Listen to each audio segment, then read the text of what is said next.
All right, everyone, we are live. Welcome to another Basement Radio Arcade podcast. Look, guys, I want to first of all want to say want to give apologies for last night. Pretty bad storm actually rolled in through my area. I don't know, Slimo, if you guys got it.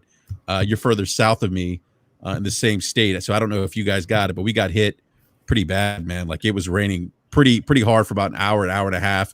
Went through about 11:30, and then internet finally came back up later on. I didn't even get a chance to hop on Bloodborne. So we had to cancel last night's podcast, but we decided to do the yesterday's podcast tonight. Plus, I was going to do a reaction podcast at 5 o'clock today for the PlayStation 5 games and console reveal event, but we just decided to combine the two.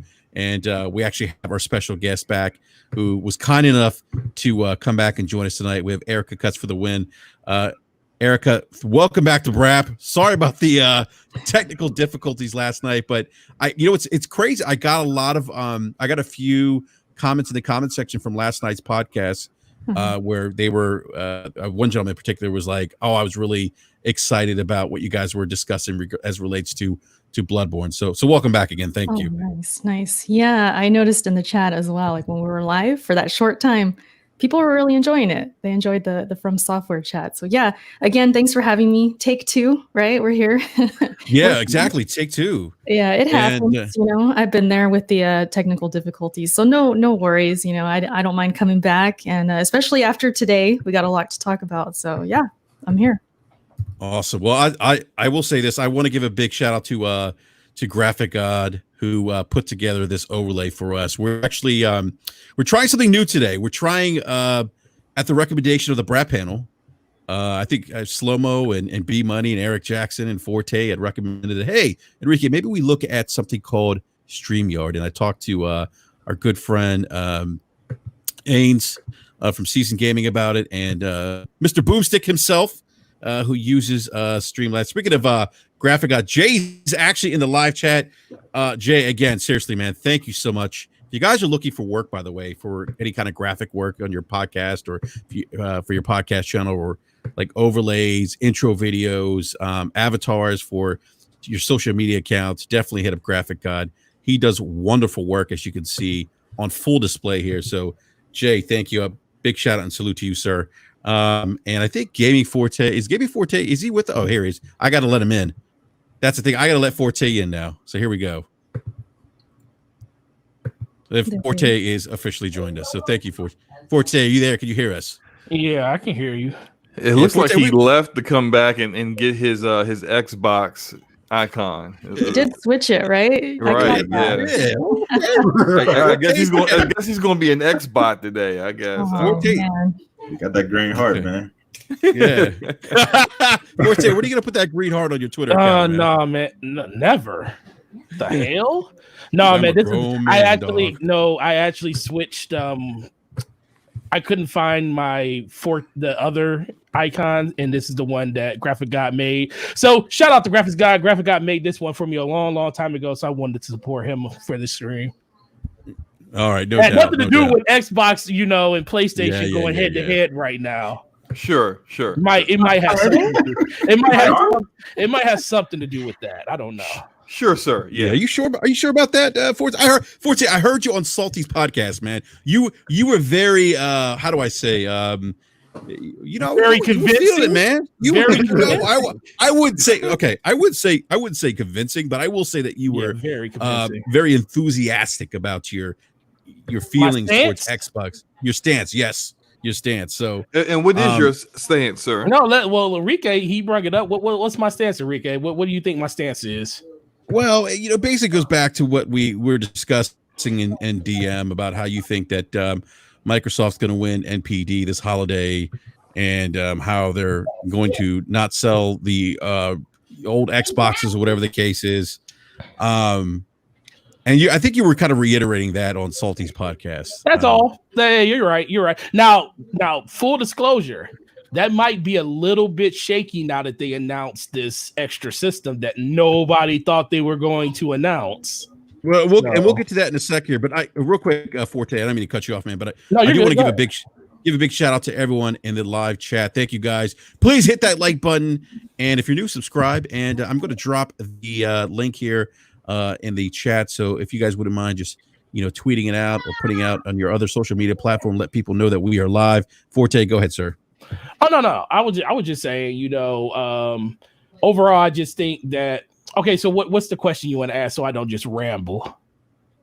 Slow-mo, what was he? I don't remember exactly what he was saying in DM, Slow-mo. I mean, you guys were a little more engaged in the conversation, I think. But what was it that he was saying? He was saying that Xbox would outsell PlayStation 5 this holiday for launch, basically. So essentially from launch to the end of the year.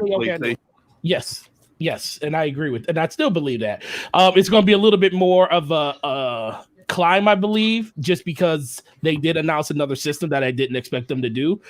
So that throws a little wrench in it. But this all basically just comes down to availability. I just don't see what Sony's saying that they're going to have 5 to 7 million systems on the market this holiday. I just don't think they're going to have enough especially if they put these systems out at the same exact time. Xbox is being, first of all, this is all speculative because we don't even know if the Lockhart's a real thing, even though for the most part it's pretty much the worst kept secret ever. Let's assume for the subject of this conversation that it's a real thing. Okay? If we assume it's real, I believe the plan was, and I don't know, plans can change due to COVID-19, but if the plans still are what I think they are, Xbox was going to release their Series X. They're going to do that early, so it's going to be end of September, beginning of October. They're going to stagger that release with the console, which is the Lockhart, and that's going to be their holiday system. I don't think they're going to have X's on the market during towards the end of the holiday. Why would they do that? That is the craziest rollout ever. Because they're going to sell them regardless. Look, I'm a time out, Forte. that believes it. No, go ahead. Time out real quick. I want to ask Erica something. Erica, are you following this what he's trying to say here? Forte, what he's trying to say? I am. So does it make sense? The only thing that kind of makes sense is how they would release the more expensive one first. I could see that because they want that makes sense to you, really? Because I don't see, because if they release the cheaper one, well, I mean, it just depends where Xbox is at. If they really don't care, and as long as they sell their software, I mean, that's a whole different conversation about Game Pass and services, and that's really where their focus is at. Maybe then it doesn't make sense. But if it was strictly focused on consoles, which maybe I'm wrong because they aren't really focusing on that, but I would think you'd want the heavy hitter to be out first and then the cheaper one later. But again, I could be wrong because it's focused on services, but that's a whole other conversation. That's all. I feel like they are so to release the Series X in September, October, and then release the Lockhart a month later. It's just that's such a small, close time period that it's really not going to give the Series X that much of a head start, especially if people know the casual isn't buying it day one. They're not buying it in September. If they are going to buy it, it's going to be a little bit later. And you're not going to convince them to get a Series X knowing that Lockhart is going to come out in another month or two. They're just going to wait. So it's just too. Why are they going? But that's the thing.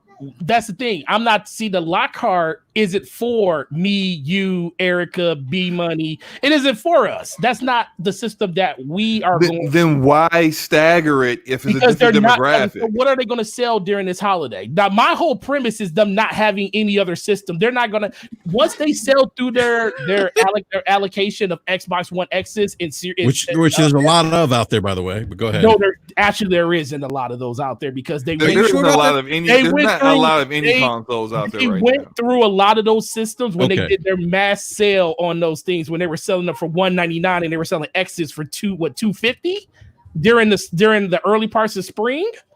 They went through a lot of that then. That's the only reason they dropped the price on that thing as much as they did and like I said, this is all they're not selling the one X this holiday. They're not selling that this holiday. That's what I'm saying. So if they don't have one X's this holiday, what are they going to sell? The Guys, Lockhart. Real quick. Gotta get a super chat. Gotta get my super chat real quick. So I'll let you finish. You like how that pops up now, huh?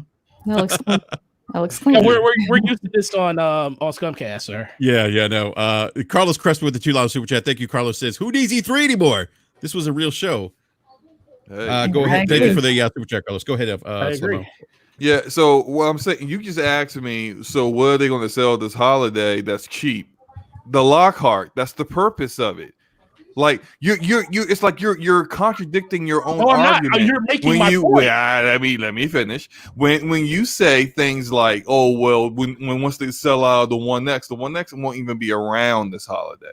Then you say, oh well, it's two different demographics. If there are two different demographics, there are two different customers looking for two different things. You can both launch both SKUs at the same time, and both customers looking for two different things are going to pick the one that they care about. The casual gamer will pick the one that's cheaper. The hardcore gamer is going to pick the one that's more powerful. You can launch them both at the same time. They still target two different markets. So releasing the Series X early, I can only see them doing that if it's going to be earlier than the PS5, and you just kind of want to get a jump on it. Just kind of like, hey, look, while wait for PS5, you can get a Series X right now. That's why the Series X is going to come out earlier, because it's going to put people in that bind that don't care about what system they own. They just want to get new tech. That system is going to come out early to capture those people, on top of the people that it was going to capture anyways, that are the hardcore Xbox fans that was going to buy it regardless. That system, whenever it releases, like Slow-Mo, the one thing you're right about, if they release both these systems at the same time, they're going to sell out regardless. It doesn't matter. That doesn't matter at all. I don't know about that, but all right. They're both going to sell out because you're not going to be able to find them. They will not be available. It will be like the Wii, the Switch, the Wii, how PlayStation 4, how Xbox One was in 2013. You couldn't find those systems nowhere for the first 3 to 4 months. They were sold out everywhere. That's the same thing's going to happen this year. The only difference is Microsoft is saying we're going to try to capture those people that don't want to wait. So we're going to bring it out early. Now, since we brought our other system out early, and it's going to probably more than likely be unavailable throughout the rest of the holiday, we have to have something to capture people when the PlayStation 5 does release. And we're going to have this Lockhart system that's a cheaper alternative that mom and dad is going to buy, because we don't have a S on the market. That's assuming, but how do you... Forte, I don't mean to interrupt you, man. A couple things. I gotta get the super chat real quick, and then I want to chime in. Humble Beast with the $2 super chat says the Lockhart is to combat PS5 pricing. We'll get to that here in a second. Humble Beast. Go ahead. I think you're also assuming that there's not going to be any Xbox One S's in the marketplace, though. No, once they're gone, they're gone. I guarantee. I will. They're not replenishing that stock. They're not replenishing that system. Yeah, okay, but what I'm saying is, are you saying that there's? What I'm asking. So. What I'm saying is, do we know for a fact that they by holiday that they won't have any Xbox we don't even One know if the system is or Xbox One X is available? This is all speculation. This is what I think is going to happen, because I don't think they're going to have this system on the market this holiday. They're not. In my opinion, the fire sales that they did on those two systems throughout this year, they are not going to have them available at the end, because look, people keep confusing 2 years worth of compatibility with these systems. But that's just for people that own the system. That don't mean they're going to sell you the system for the next 2 years. That just means if you own an S or an X, you're going to get compatibility. I think everyone understands that. I think isn't that counterintuitive to their messaging, though? Why? No, because the messaging has always been the games that come out will be compatible on the hardware you already own. Not that we're going to keep selling this old crap. Yeah, they're not. Why would you saturate the market more when you know that you want people to move forward with the next platform, or stick with or play on mobile phones, or play wherever you're going to play at? That's why I think they will. Once they sell out, now there probably will be scattered places where you'll be able to catch an X or an S on sale this holiday, because some people will still have them in stock. But by some point this holiday, they won't be available. When a person, I guarantee they'll be available this holiday. Okay, well, the One X will be available. The One X will be available, and it's going to be in every stores at during Black Friday. So I guarantee it. Well, it'll be in everybody's ad. Don't get me wrong, because some people will have it in there. Like GameStop has stuff in their ad all the time, and it's stuff that we don't even have in our stores. I mean, I guarantee that's going to be. They had that. Remember when I posted? That's going to be the big blockbuster thing to snatch, and everybody's Black Friday ad this year. Remember when I posted over like right towards the end of the winter, they did that fire sale on the X for $199, and I posted it was the 2K19 bundle. No store, only one store in my whole state of Michigan had that system. One store, but they posted it like it was like this great deal. It is a great deal if you happen to be a store that actually had it, but they posted it and marketed it like it was widely available. They do stuff like that. I guess when I hear Phil Spencer say things like, "Oh, I don't care if families don't buy the the Xbox Series X this holiday." Cap. What'd you say? He's cap, man. Cap. Yeah, I mean, like seriously, like when I hear that, I'm thinking like, and I think about when I say the messaging being counterintuitive, I mean like, and I think you said this earlier too, Erica, about services. Like, if I'm trying to sell services and I want to expand that service base, well, there's a certain market out there that may not have an Xbox. They're probably not going to come in and buy, the Series X at $500 or whatever the case is, or Lockhart at $300. But like as an example with the SAD, which sold like hotcakes at $199. If I come in with a $199 Xbox One X, and I say, hey, this thing is 4K, yada yada yada, it still plays all the latest and greatest Xbox first party games at $199, and you can get it for $199. I mean, that's why wouldn't you do that if you're Microsoft? That to me is where I think you wouldn't do that because you're delaying getting people off of old hardware and getting them onto new hardware. But they don't care about that though.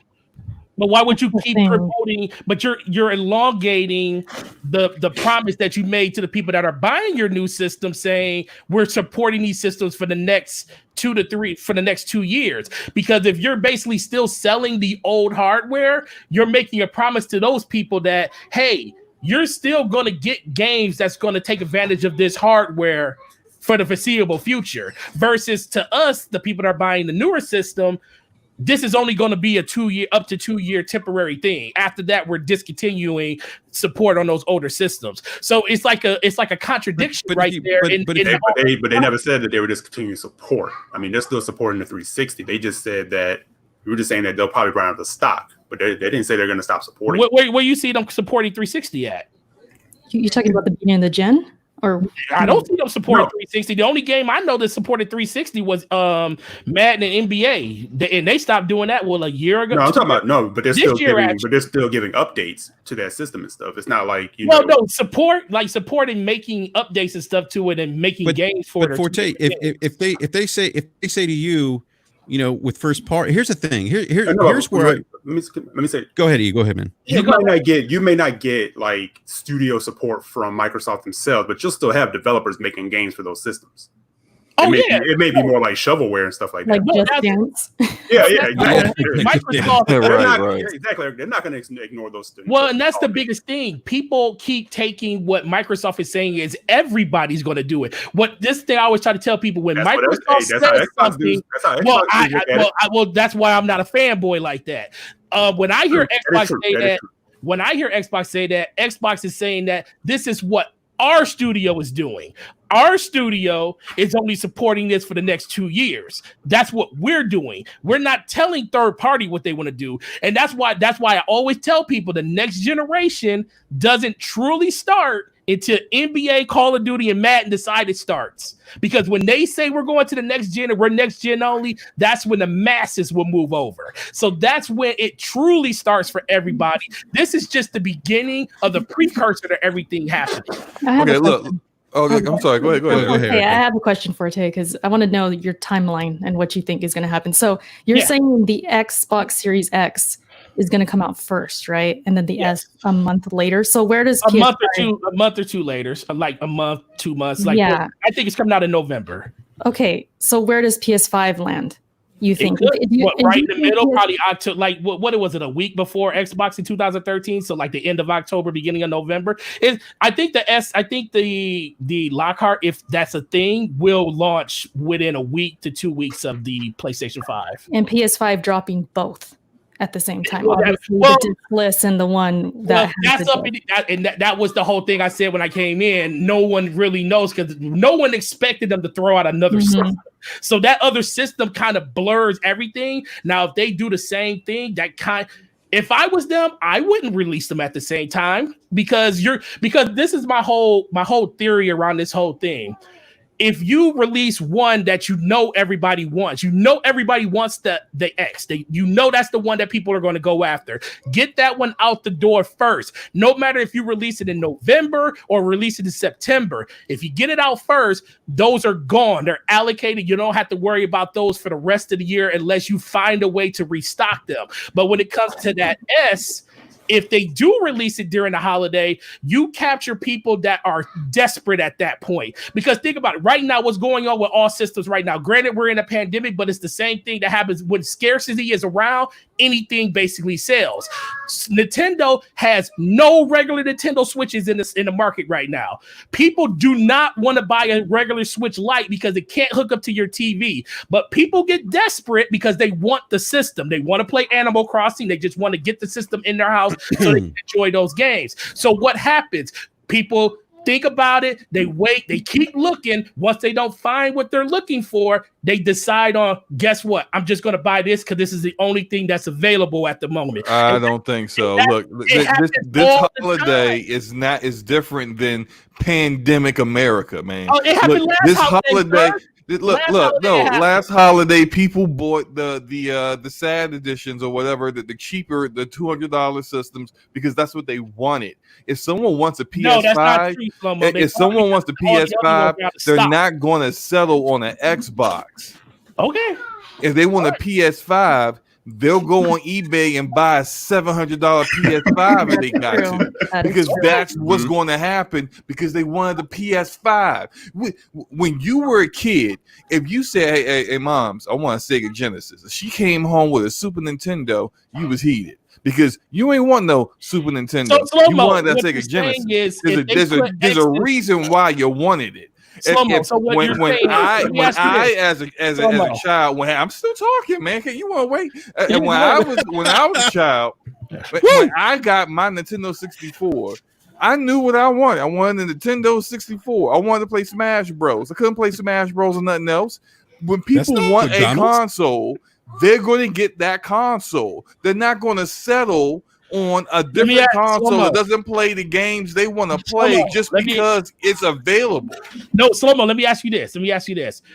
Who's going to have more systems? Who's going to have more systems available this holiday between PlayStation? We don't even know that. We have no idea.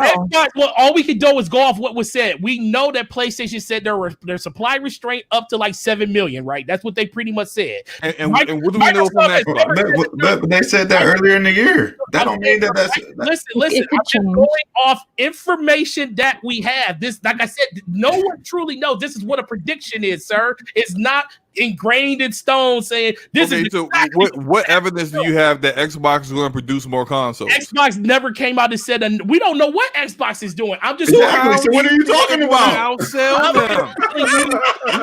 I'm just telling you what I think. And they're not even a worldwide brand. Let me ask you a question. What's the purpose of a prediction if you know the exact thing that's going to happen on both sides? But you keep saying it like you know it's absolute though. No, I don't. I keep telling you. I said what's the purpose of a prediction with no information to back it up? Look, you can have a prediction, but most people have predictions. They got kind of like, well, I got some information here and there that I can kind of use to form my opinion and my prediction. You got half the information. You got Sony saying, hey, look, we think we can produce 7 million PS5s this holiday. You got a big question mark for Xbox. You like, Xbox going to outsell them. How, man? Right. You don't have that information. You don't even know. What if Phil Spencer comes out like, I think we probably can make about 4 or 5 million and then they'll consoles. And then they'll lose. So like without information, how many Xboxes do you think will be in the wild? I don't know how many gonna be in the wild. I'm just More asking. than But you keep 7 saying million, it's more than apparently. PlayStation. So wait, I'm it's more than confused 7 a little million. bit. I'm So you think confused. 10 million. Hold on, wait, time out, guys. Erica, welcome to Brett, by the way. So Erica, you're confused. I'm not the only one confused here. You're confused too, Erica. What are you confused about? Okay, so you're going on about how see, I thought you were talking about between Xboxes when you were saying if one is sold out, people are going to get desperate and get the other one. Like, for example, I'm not talking about PlayStation. Slow-mo keep throwing PlayStation in there. That's what confused me. That was the original point. You said they would outsell PlayStation. That's what we're talking about. If they have more systems available than PlayStation, that's what I'm getting to. Just hear me out. So that's where I was getting confused because I'm thinking you're saying if the X is sold out, they're going to go buy the S and vice versa. But then it was about PlayStation that came in. So I started getting confused thinking, are you saying that if the PlayStation 5 is sold out, they're going to go get an X? No, I'm just saying Xbox is literally going to have more systems. My whole thing is Xbox is going to have more systems this holiday available than PlayStation. That's not what you said. Dude, that's not what you said. I said they will sell more systems. Slow-mo. If they have more available, listen, if Xbox has more systems available and they sell more, that means they will win this holiday, right? If they have more, they sell more, right? Because we know. Let me break it down. If they're sitting on the shelf collecting dust, they don't win. Okay, you're saying they're going to produce more, so they're going to sell more. I'm breaking it down simple. That's literally all it is. If they have, why did it take 20 minutes to get here? Promo wants to throw people are going to not buy a PlayStation because I said the only part I said people are going to get desperate is if Xbox. The only time I even added PlayStation. Stop laughing. The only reason I even added PlayStation to the scenario was the whole part. Wait, I said that PlayStation people, some people may get desperate and might think like, you know what? Some people make. You did say that. You did. Some people will make irrational decisions at the beginning. If I put a system out in your face right now, somebody will bite and buy it that probably wouldn't have bought it in the first place. It's nature. People do it all the time. You put something in their face, they just buy it. That's just how people are. I come out a new phone every year. They put it in my face. I ain't bought one yet. Hey, guess what? You're not the person that this is going to happen to, but I see it every day at work. Every day. Forte, are you big mad right now, man? Because you stop. First, you said stop laughing, and then Erica. I told you stop laughing because I was talking. No, Look, this whole narrative is based off when Xbox comes out if they come out in September, somebody that was probably going to get a play. And this is the thing, this doesn't stop people from buying PlayStations. That's the one thing I want people to realize. I believe Xbox needs to come out first because they need to capture sales before people buy PlayStations. That's what happened. Can I say something? No, wait, let me finish. Let me finish first. People did not buy an Xbox because they didn't see a value in buying that Xbox after they already had their PlayStation in their house. That is the number one reason why people did not buy one. Last generation, people bought an Xbox and they still bought a PlayStation. PlayStation is going to win the generation no matter what, just because they have worldwide appeal. But if you get your system out first, you get people that are curious and they might want to jump in and buy your Xbox on day one, but that doesn't stop them from buying a PlayStation a month later or 2 months later because they got the disposable income to do it. But guess what? If you don't do that, those people might buy a PlayStation and never think about an Xbox because guess what? I already got what's that system doing for me? That system doesn't do anything for me. That it happens all the time. Forte, please stop. Stop. Stop. Stop. Hey, Forte. I'm out. Okay, this is essentially the argument that when people say Batman can beat any superhero, and they give Batman like 5 years of prep and like here's kryptonite this and kryptonite that. You basically giving Xbox a 2-month head start. You are saying that they're going to have more manufactured. You're giving them all these other things while PlayStation will just sit there and just not sell anything. Come on, man. Slow-mo, let's put money to this deal. Because I don't want to take your money. I'm trying to do you a favor. Money is a beautiful thing. Everybody can use more money during the holidays. Trust me, I know. All right, let's bet the game. Let's bet a game. Let's bet a game. Let's just agree to disagree. But I'm telling you right now. So let's just get over this so we can move on. We're gonna bet a game. We're gonna bet a game. $60. By the end of this year, who has sold more? And then you could give me in January, you can buy me a game because you're definitely going to lose. Okay. And then we can move on. All right, move on with the show, sir. Yeah, I gotta say, I'm still confused. Kind of, I think. I am a little bit too. You won't be confused when you start seeing exactly what unfolds, but that's fine.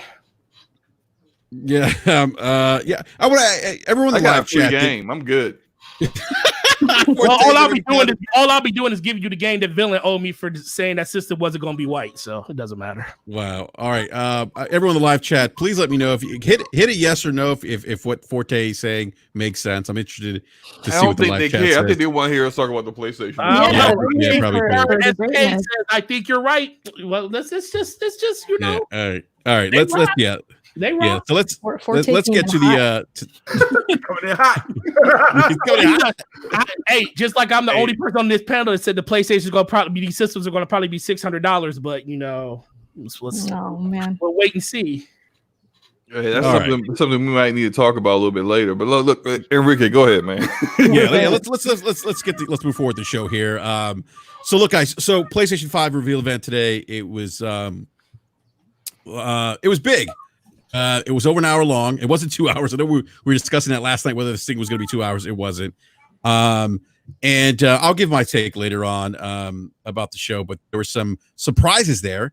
I think the biggest surprise is we actually saw the console, and not just one console, but two PlayStation 5 consoles, one being all digital, and the other one being, you know, your standard game console with the optical drive built in. So that came as a big surprise. I don't think anyone expected that coming. Sony definitely held that one close to the chest, and I was shocked when I saw it. But we'll get to the console and its aesthetics later on. But I want to go to you, Erica, because we were going to do a prediction show last night. We didn't get a chance to do it, unfortunately.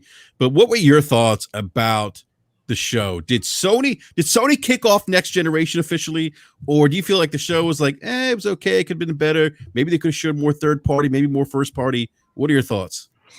I said this during my live reaction that I was so tempted to put my score higher because everyone's like, what would you score it out of 10 or whatever, and I said I want to push it higher to like a 9 or a 10 because we're so thirsty for better shows. Like, how Xbox has been kind of, I hate to compare to Xbox, but we just got off that topic. But yeah, it's like we're so desperate to see gameplay. We're so desperate to see like these AAAs and these bangers and the console and all of that. And then they deliver that.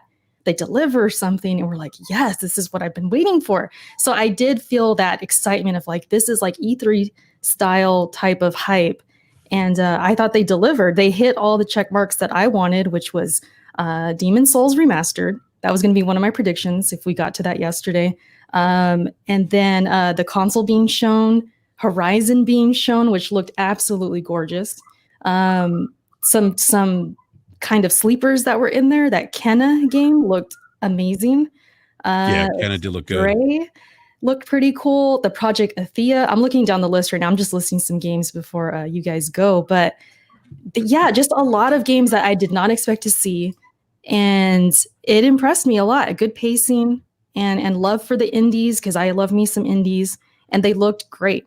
Like most of everything looked great. There was a couple things in there I could pass on, but for the most part, yeah, I feel like this was like a next gen step into what's coming, and I I thought it was great. I didn't really find anything that was like, okay, this is a snooze fest. No, if it was something I would pass, it followed up with something that was great. So I thought it was good. Yeah. You know, Erica, it's interesting you mentioned the E3, the production values, and Sony. Right. I said this a couple podcasts ago. Sony does a tremendous job with its marketing, with its presentations. This felt like a high-end production. Again, look, I don't want to throw shade at Microsoft, but they got to do better in their presentation. I think, you know, with the cameras, you know, people were kind of were being critical of Aaron Greenberg and his camera. I do think they need to do a better job in that regard, especially when they're selling a high-end product. This seemed like a presentation that you would expect with high-end products, right? And I thought they delivered well in that regard. A lot of the music and everything, the background music when developers were speaking, the presentation, the visual graphics, everything was just, it seemed very high-end to me. It set the tone, and I think it helped really when they showed the console at the end. And you see the design, to me, the marketing, the way the marketing surrounded the look of the console, just it seemed perfect. But I do want to go to you, B Money, because you know, I know that you were very excited to see what Sony was going to show us with this presentation. What were your thoughts, man? Is this do they meet your expectations? Do they fall short, or they blow your expectations away? I would say that they met them. You know, I would say I wasn't like blown away with the show. I think it was a solid show. I'll probably give them like a 7 out of 10. They had good pacing to the show. They showed like over 20 games, I think like 23 or 24 games. I think it was like 26. 26. Okay. Yeah. So, I mean, they showed a great deal of content. Like Erica said, there was a pretty good variety, you know what I mean? From indie stuff to big AAA stuff. You know, they had some notable stuff. You know, the Spider-Man thing was pretty shocking. You know, I mean, I wasn't expecting to see that like right away, and that's releasing this holiday season, so that's pretty big for them.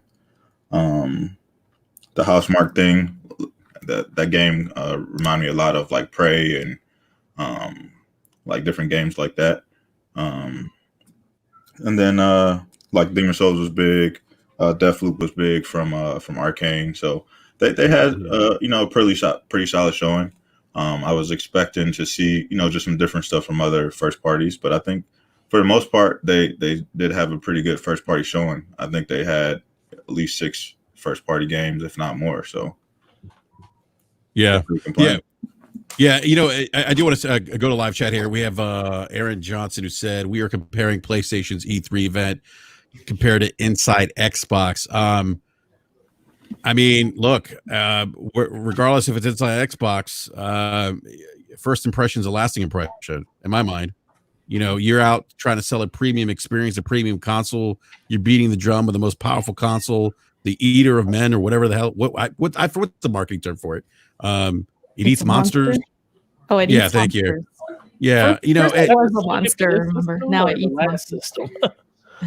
Yeah, I mean, and that's the one thing that I brought up before. You know, I mean, when we watched the Xbox show, and you know they, you know, kind of highlighted the third parties or whatever. I felt like, you know, a lot of people were just looking for bigger games, and I think that's what Sony delivered here as far as like the third party stuff. So they kind of delivered on what people were looking for, and I think that's why people were let down with the whole Xbox show. Yeah. Well, I think to B's point, Eric, and I'll let you chime in here quick. I think to your point, though, I think with like the Inside Xbox, I thought they should at least show one first party game. I thought that was a missed opportunity by them. But go ahead, E. Well, they did say that they're going to be doing that, you know, in July. That'll be like their big showcase, right? Yeah. But no, I just wanted to touch like on the presentation side of it, like because the show, like you said, ran about a little over an hour. Yeah. And I think they came out hitting pretty hard. The middle was kind of, to me, a little bit slower, and then they kind of closed it off, you know, pretty strong. But you definitely see like that DNA of the fact that Sony is it's like a multi-layered company, and part of that layer is entertainment and how to put on a showcase. And I think the flow of it was really good, you know, and I think like 26 games, it's one of those things where it's like there's something in there for everybody. I definitely think part of what you saw was the fact that they had a delay. We've had this weird year. They probably had ideas of like kind of sparsing some of that out. but kind of had to, condense it and put it in because they had to go, because they got to play a little bit of catch up, to get it ready for, they say the launch at the end of this year. But I just kind of wanted to highlight too, like a couple of things, like in their first party, they had 9 first party games that they showed. And while it may not be everybody's cup of tea, they did have, people always talk about like multiplayer sides of it. And they do have games in there that are kind of addressing the multiplayer. It may not be like a SOCOM or something. And I'm kind of hoping that comes for people that really want that. But, that was in there that kind of stuck out to me in some of those games. In particular, you look at like the Destruction All-Stars. Yeah, that one looked pretty fun. That one looked fun. It looks pretty intense. It's like that colorful, whatever the case may be. So that was interesting. But Erica highlighted the indies. And I thought that was really interesting because we did kind of get a narrative at one point, over the last couple of years that Sony has abandoned indies and doesn't really care, right? But you saw like a lot of indies on Showcase, and something else people didn't really talk about is the fact that over the whole pandemic, they actually donated $10 million to indie studios. Yeah, to keep them, afloat and to keep them going. So I think that's great to see like that dedication there, and there was some really cool looking indies in there. Mm-hmm. And that was the whole thing when Shu took that job, and everybody was like, "Oh, he's taking a demotion."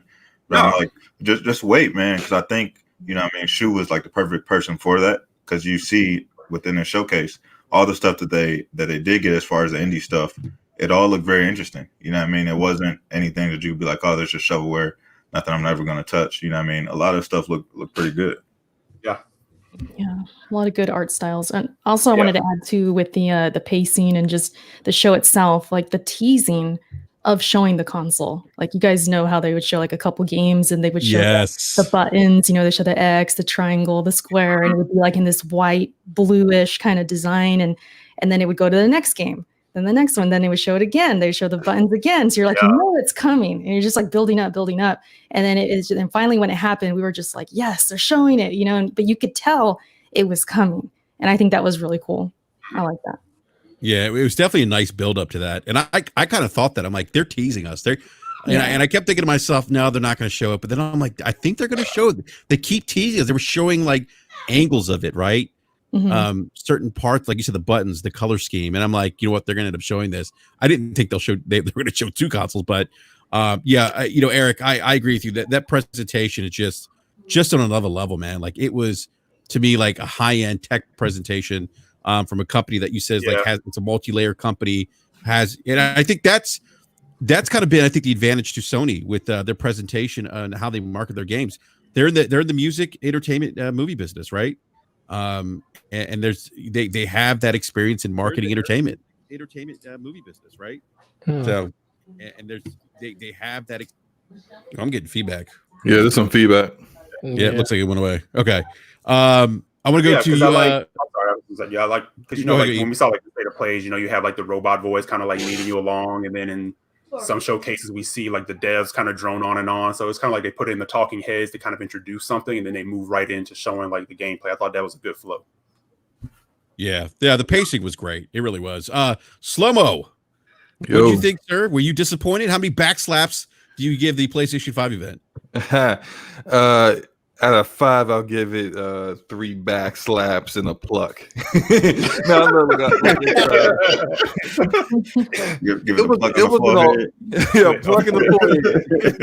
it was an all right show. I think I felt they should have shortened it to just an hour and maybe cut out some of the indies, because I felt it really dragged in the middle. I do agree with you guys about the presentation. I thought the presentation was very well done. And I do agree that they were kind of teasing the actual console, because at one point I was like, man, I don't know if they're really going to show it, because I kind of felt like in the beginning they were going to show it. I'm like, okay, they're going to just show it to us like in the very beginning, then they kind of cut to a game. I was like, oh man. And then like somewhere in the middle, it seemed like they were doing the whole montage and the nice cool effects, usually what you would see right before you see some new hardware revealed. I'm like, okay, here we go, another game. I'm like, okay, all right, they're playing with me. But finally showed it at the end. I like the way it looks. Definitely getting that digital version. That's a day one cop for me. But I liked what they showed. A lot of it is things that I predicted would come, and then they did, which was cool. And then some things that I didn't expect. Like I didn't expect they would have like a Lost Legacy level expansion for Spider-Man, but that's such a great idea because everyone says, "Hey, we want Miles, we want it," because he was in the first game, and they're like, "Well, we gotta have a Miles something," and bam, here's a whole expansion / standalone game for Miles. That's just such a great idea. I think they had more gameplay shown than that Inside Xbox did, but to kind of somewhat defend that Inside Xbox was terrible because they set the wrong expectations, not because of the actual presentation. The actual presentation of last month's Inside Xbox was actually the best presentation they've ever done for Inside Xbox. Yeah, they did straight games, game. They didn't break it up with like games and then let's do this boring interview with this developer for like 5 minutes. It was none of that stuff. It was just straight hit you with nothing but games, and they kept all that interview stuff to the end in case you really wanted to stick around for that stuff. If you didn't, you could bounce, and that was probably the best way. They should do that for Inside Xbox going forward. The worst part about it was Aaron Greenberg's cheapo preschool play school camera that he was using that was at 480p. That was the worst part about the whole thing. And thank God we didn't see Herman Hurst, whatever his name is, and Jim Ryan looking that terrible. But the presentation was great. I just think there were some of those games. I'm like, yo, why are you even showing this? Like the game with the little dancing strawberries.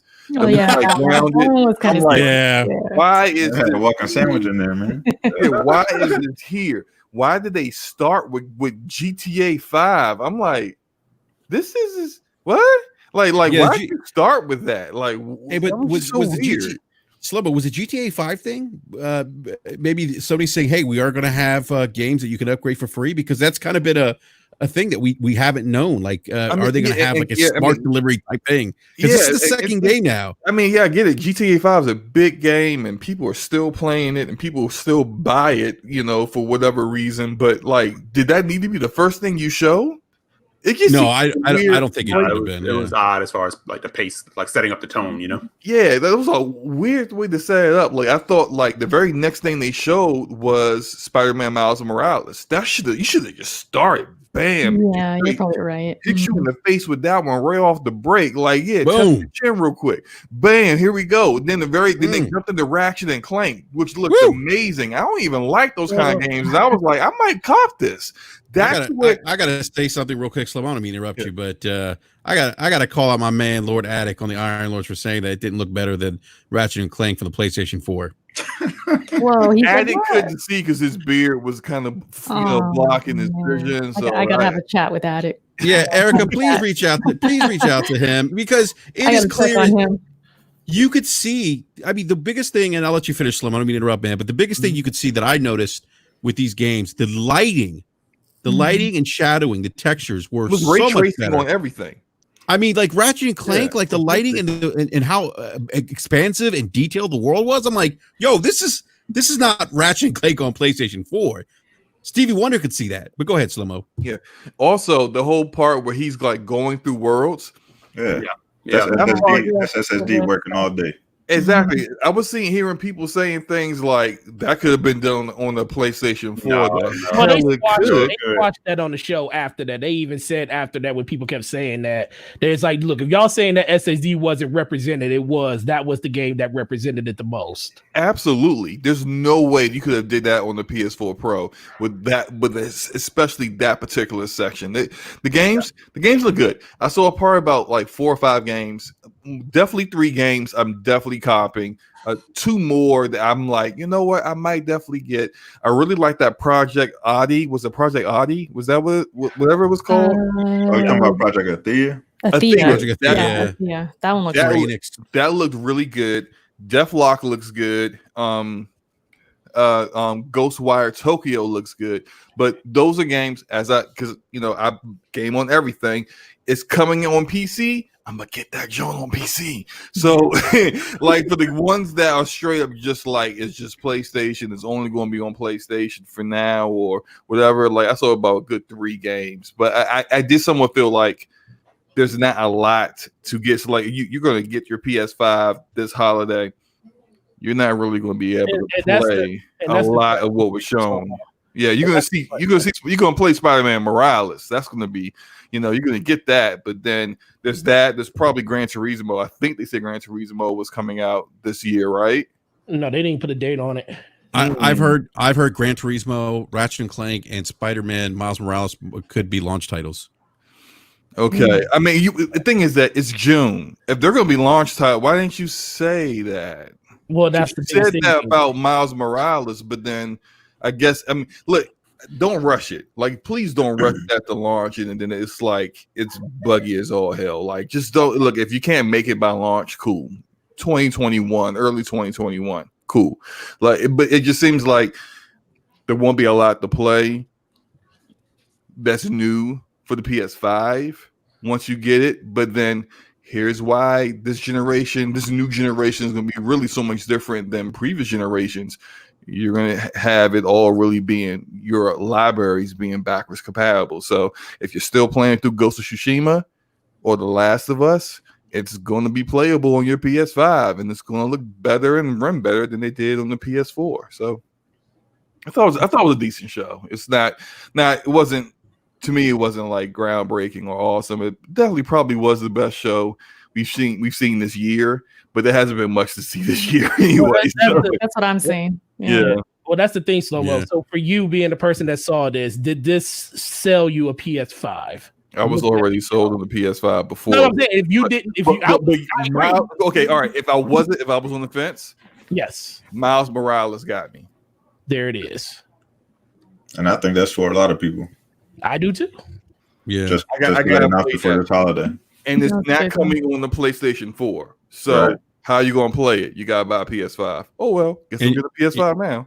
So and you guys ever see that Spider-Man demo running on the SSD that was leaked? I mean, I can't even imagine what this game's going to be like, traversing through the world with, using the hardware of the PlayStation 5. It's going to be ridiculous. Yeah, it's going to be ridiculous.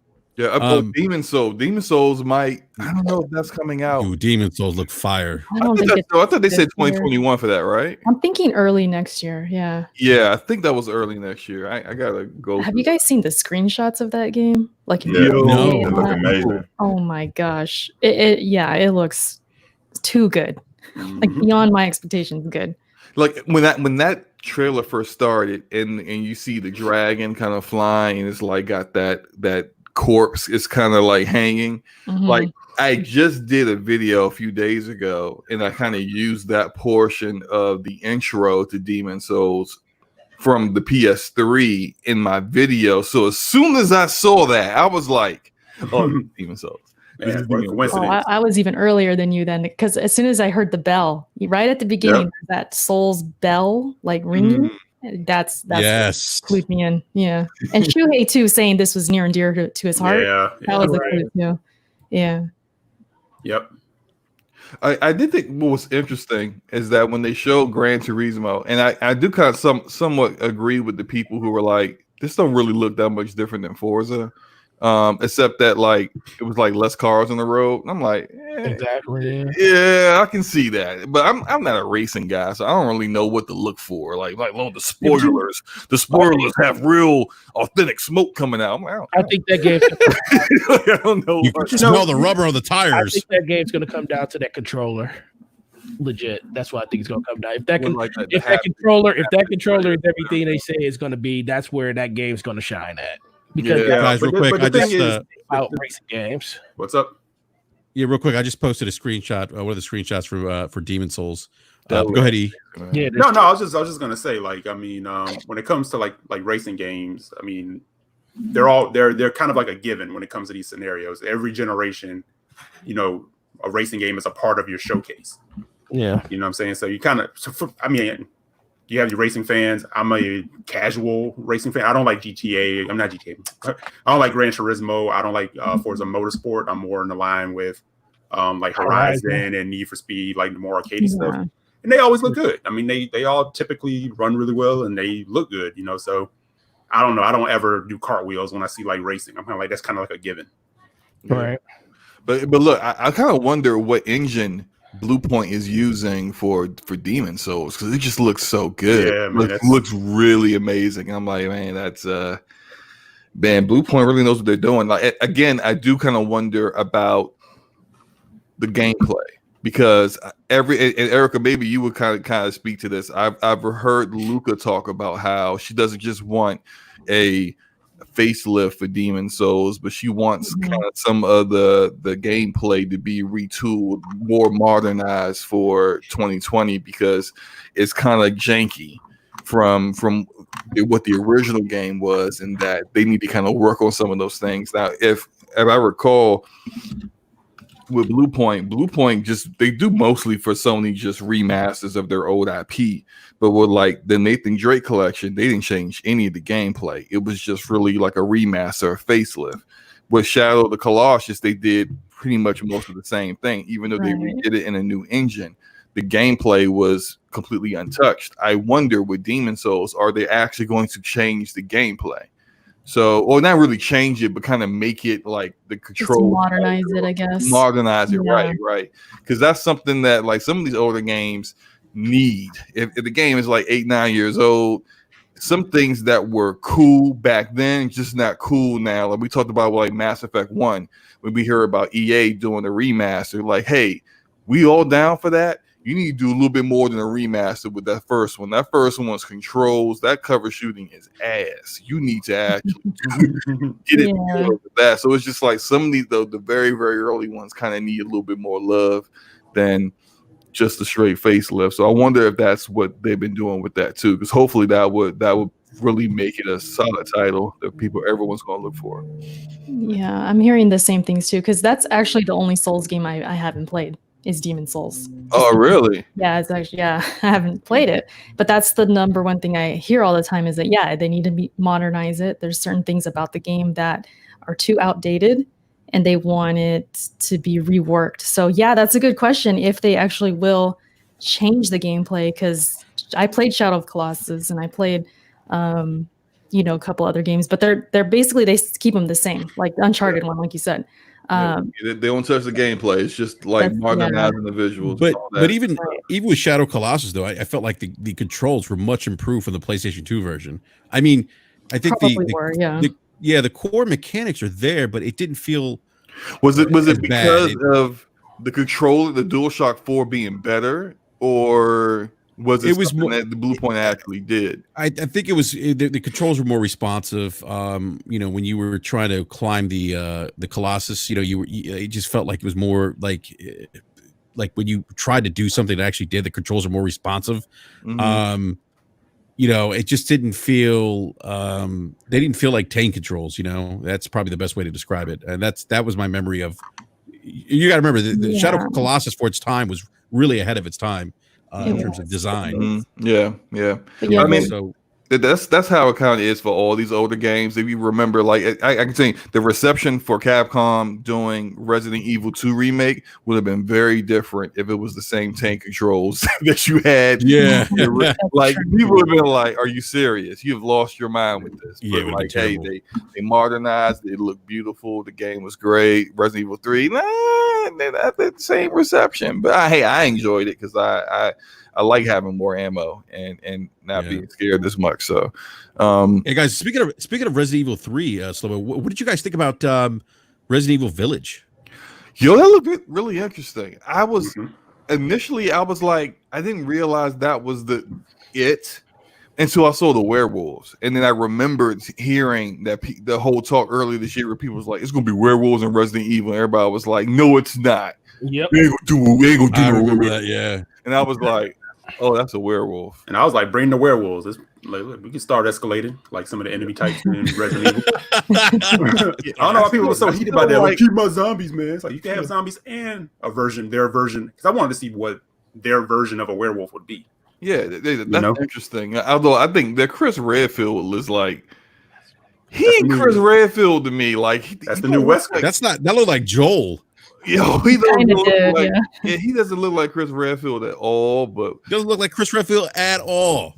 But that's fine. That's fine. I'm not the big Resident Evil guy either. So. Years older, you never know. Hey, you know how he emptied that clip? That wasn't Chris. I mean, he just straight killing people. Yo, that was Tommy from Goodfellas, man. At this point. I don't shine shoes no more. I don't shine shoes no more. Can I make a response to a comment in the chat? Go ahead, Erica. Chief Thomas says the Mass Effect looking game looked fun. They're talking about what's it called? Kingdom? House Mark's new game. Mark's game, right? Nah, not that. Well, that one, yeah, that one was good too. But I wonder if they're talking about Returnal.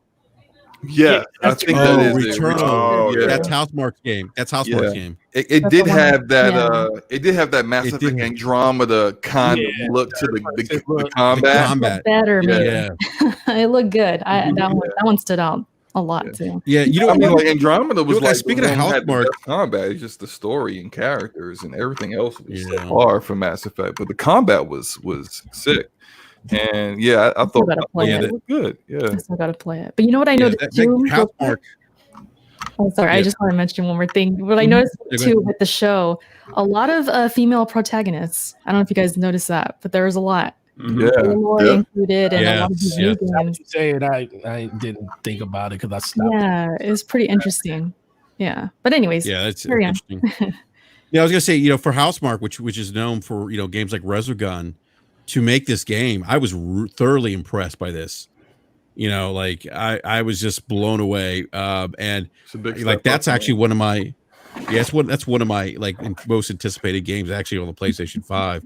I love Housemarque games, by the way. You know, they're known for those like Twitch based like shooters. Yeah, I mean, I think Erica and Slimmy, you were saying, and Chief told me in the live chat, it kind of had that Mass Effect feel to it, which I was I you know, obviously Mass Effect's one of my favorite franchises, so I was definitely all about that. But I do gotta get a super chat here. Kendrick Star with the $2 super chat. Thank you. Says PlayStation 5 console looked good, but graphics were disappointing. I don't know if I agree with that. What do you guys no. think? I think Kendrick is probably really taking too much about the stream being in 1080p and 30 frames per second. And they had to do that because they had over 1 million people and they knew it was going to be this many people. 2 million people watching on PlayStation channel. Yeah, over PlayStation channel, YouTube, Twitch, all of the streaming services. They had that many people watching, so they had to kind of lower the quality of the stream in order to make sure that there wasn't any performance issues. But those games are likely going to perform a lot better. Like, I mean, you're going to see a lot, especially with some of the art styles with some of those games. They're going to be in 4K. So, hey, Archie, in the live chat saying, Housemarque, did you see at the bottom Sony owns them? Yeah, I'm about to say, how long have they always been owned by Sony? No.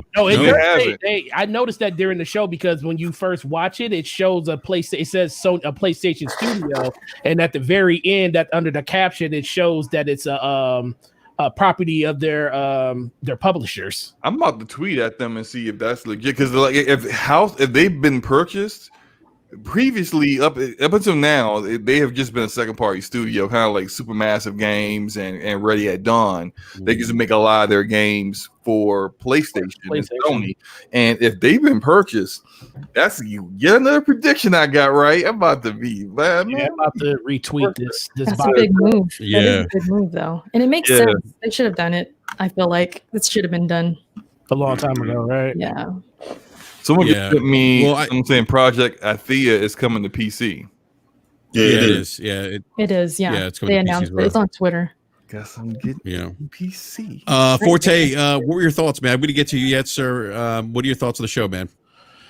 Show was great. I think I'm just feel like I'm mumbling what everybody else said. It's like real slow in the beginning. I mean, in the middle, but the show really saved us towards the end when they showed the system, I think, which is everybody really cared about. A lot of cool games in there though that I actually like. The biggest problem with me, because I'm not the best person to gauge when it comes to a console launch, especially this console launch, because I was already sold on a PlayStation 5 once I played God of War, and that's why I bought my PS4. That's why I'm buying my PS5. So I know that game's coming, so I was going to buy it even if this show was trash. It didn't matter to me. My PlayStation would just sit there until it came out.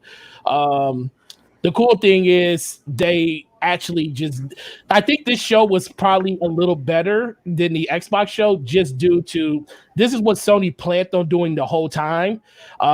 I think them not going to E3, they had an opportunity. They knew they were putting a show like this on. That's why I felt like the quality was a little bit overall better compared to Microsoft feeling like their show was going to be on an E3 stage and I'm having to change it at the last second.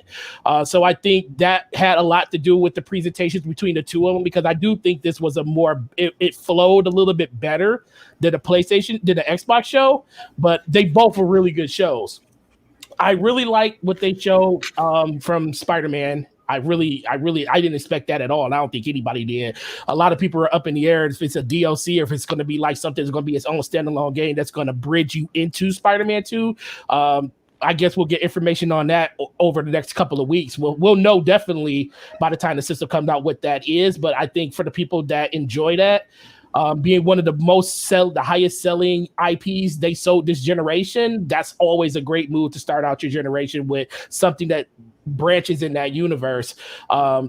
Seeing Demon Souls, I did that in my prediction. I knew that was going to be there, and I was hoping it was going to be there, and it was there for those people that really, really want that.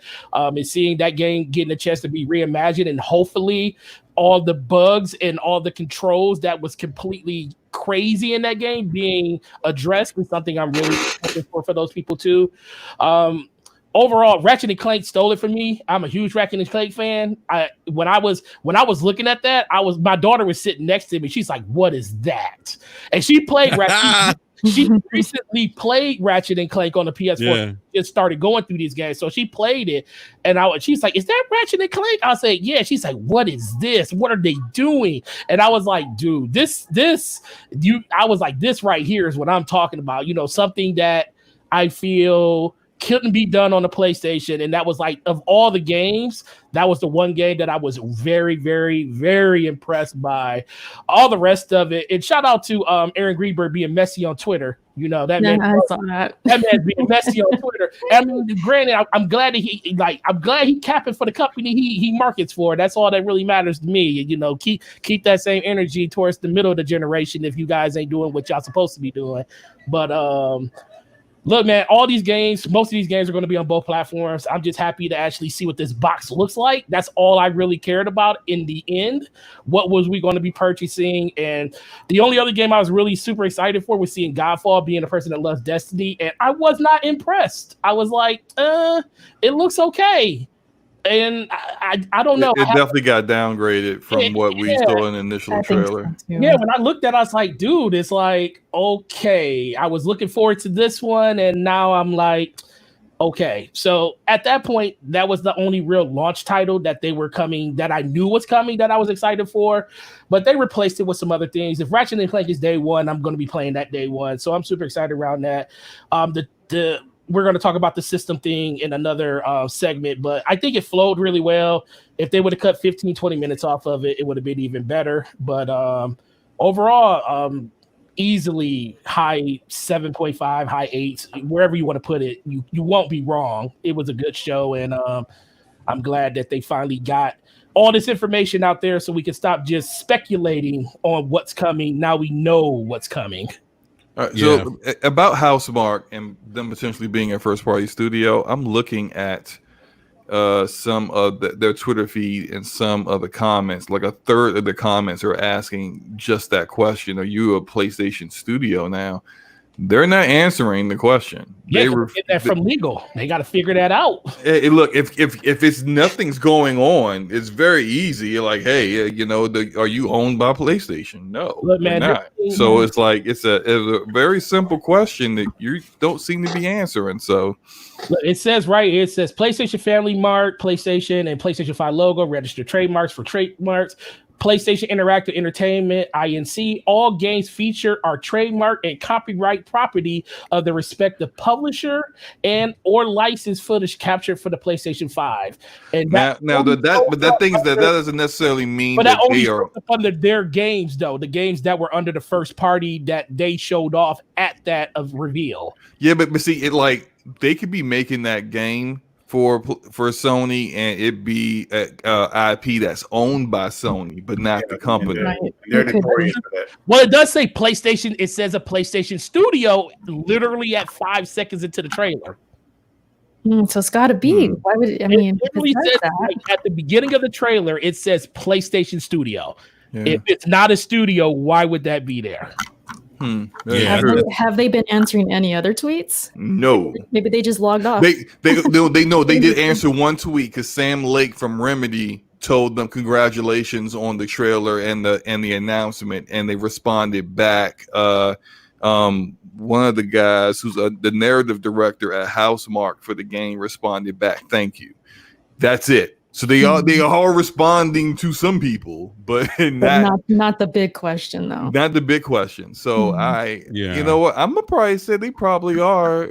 They probably have been acquired, but they just can't, like, especially if it's still in the legal process. Because once that letter of intent comes out, that means that both sides have already agreed here to the terms, but legally they can't, like, all the T's have to be crossed, all the I's have to be dotted, everything has to be by the letter of the law get officially done before you can say we're now a PlayStation first party studio. So maybe all that stuff hasn't got done yet, and they just don't want to announce it because a couple years ago when Obsidian had signed their letter of intent like in August or July or something like that, but then we didn't get the announcement to it until XO18, like October, November, whenever that was. So I'll take that and say that they are, because I looked at like 10 of the trailers that they announced. All of them start with the same thing. The only difference is if the studio is a third-party game, that's going to be coming to both platforms. It just shows the PlayStation logo, but if it's a studio game, it shows the PS Studio underneath it for all the games that are studio, like their studios. Well, here's another question, though. All right, so like take Ori, for instance. Moon Studios is not a Xbox game studio, but when you launch that game, it says Xbox Game Studios when you launch the game. So does that, like, if you look at Ori trailers, does it show Xbox Game Studios when they do, like? So I'm thinking like it doesn't. It's like it's almost kind of like that might mean something, but then there's really nothing there because they're of course they're going to show their logo because they're the publisher. That's a good right. I'm actually looking at.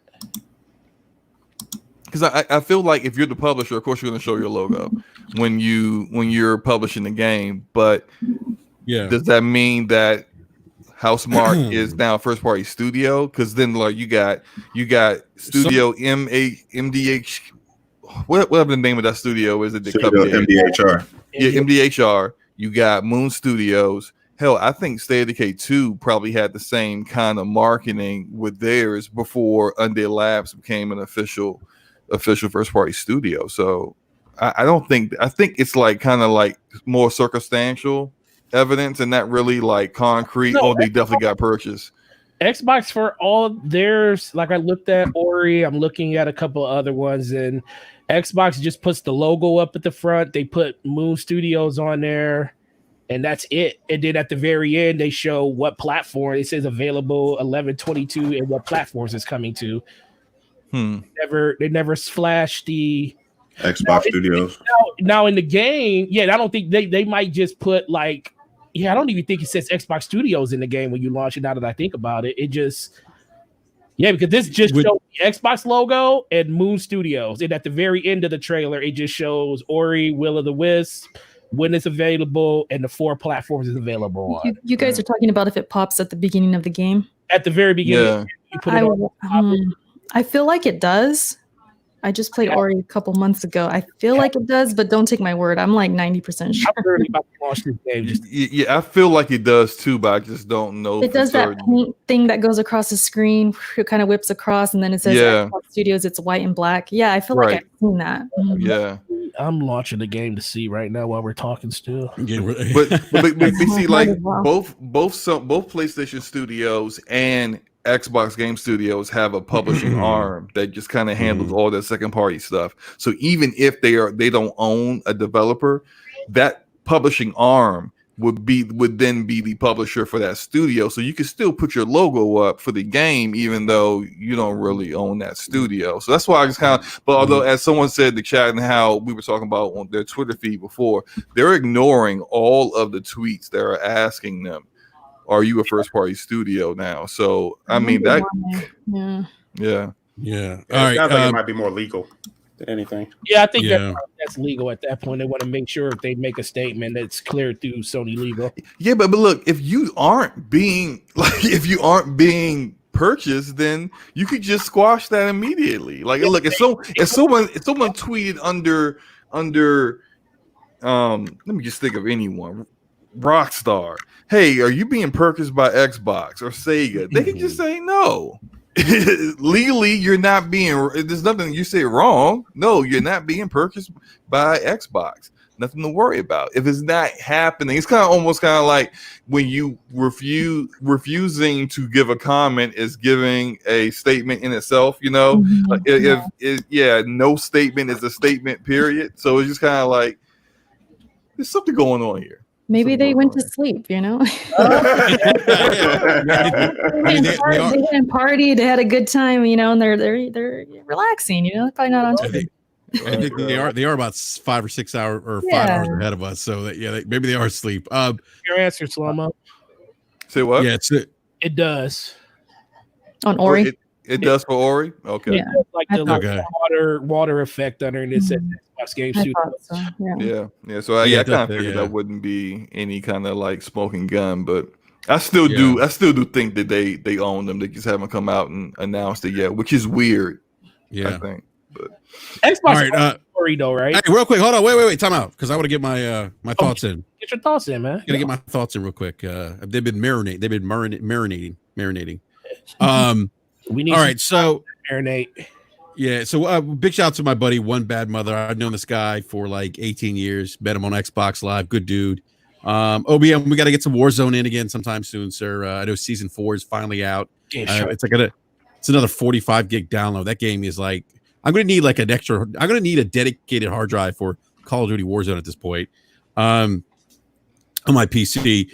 But OBM says, did we all put out our ratings yet? He said thought it was a 7 out of 10 show. Plenty of interesting games, good variety, great headphone sound on Sony games, not enough punch, no console features, ugly form factor. I don't agree with the ugly form factor thing, but I will say this. I thought the game so I would rate this 8 out of 10 or 7 8 out of 10. I was gonna say 7.8 out of 10. There were parts of the show that were kind of like boring for me. Like I was just kind of like, okay, this is just painful to watch. Like the strawberry game, I forget what it's called. What's the name of that game? I thought I wrote it down. I'm looking right now at the it's not even. I don't even think I wrote it down. It's called Bug Snacks. Bug Snacks. Yeah, like that. Like I'm like okay. I will say this though. They were like a Bridge of Spirits. I thought was cool. I wasn't feeling Sackboy Big Adventure. I know that's a spinoff of what's it called? Little Big Planet. Little Big Planet, thank you. Which my kids love Little Big Planet. I've never been a fan of that, but I agree with you guys. Like starting out with the GTA 5 was kind of odd, but I thought maybe that had something to do with the free upgrade. I think that's kind of been a point of contention for some people. Is Sony going to have smart what's it called? Jesus, now I forgot the name of it. Smart delivery. Thank you. I always call it special delivery.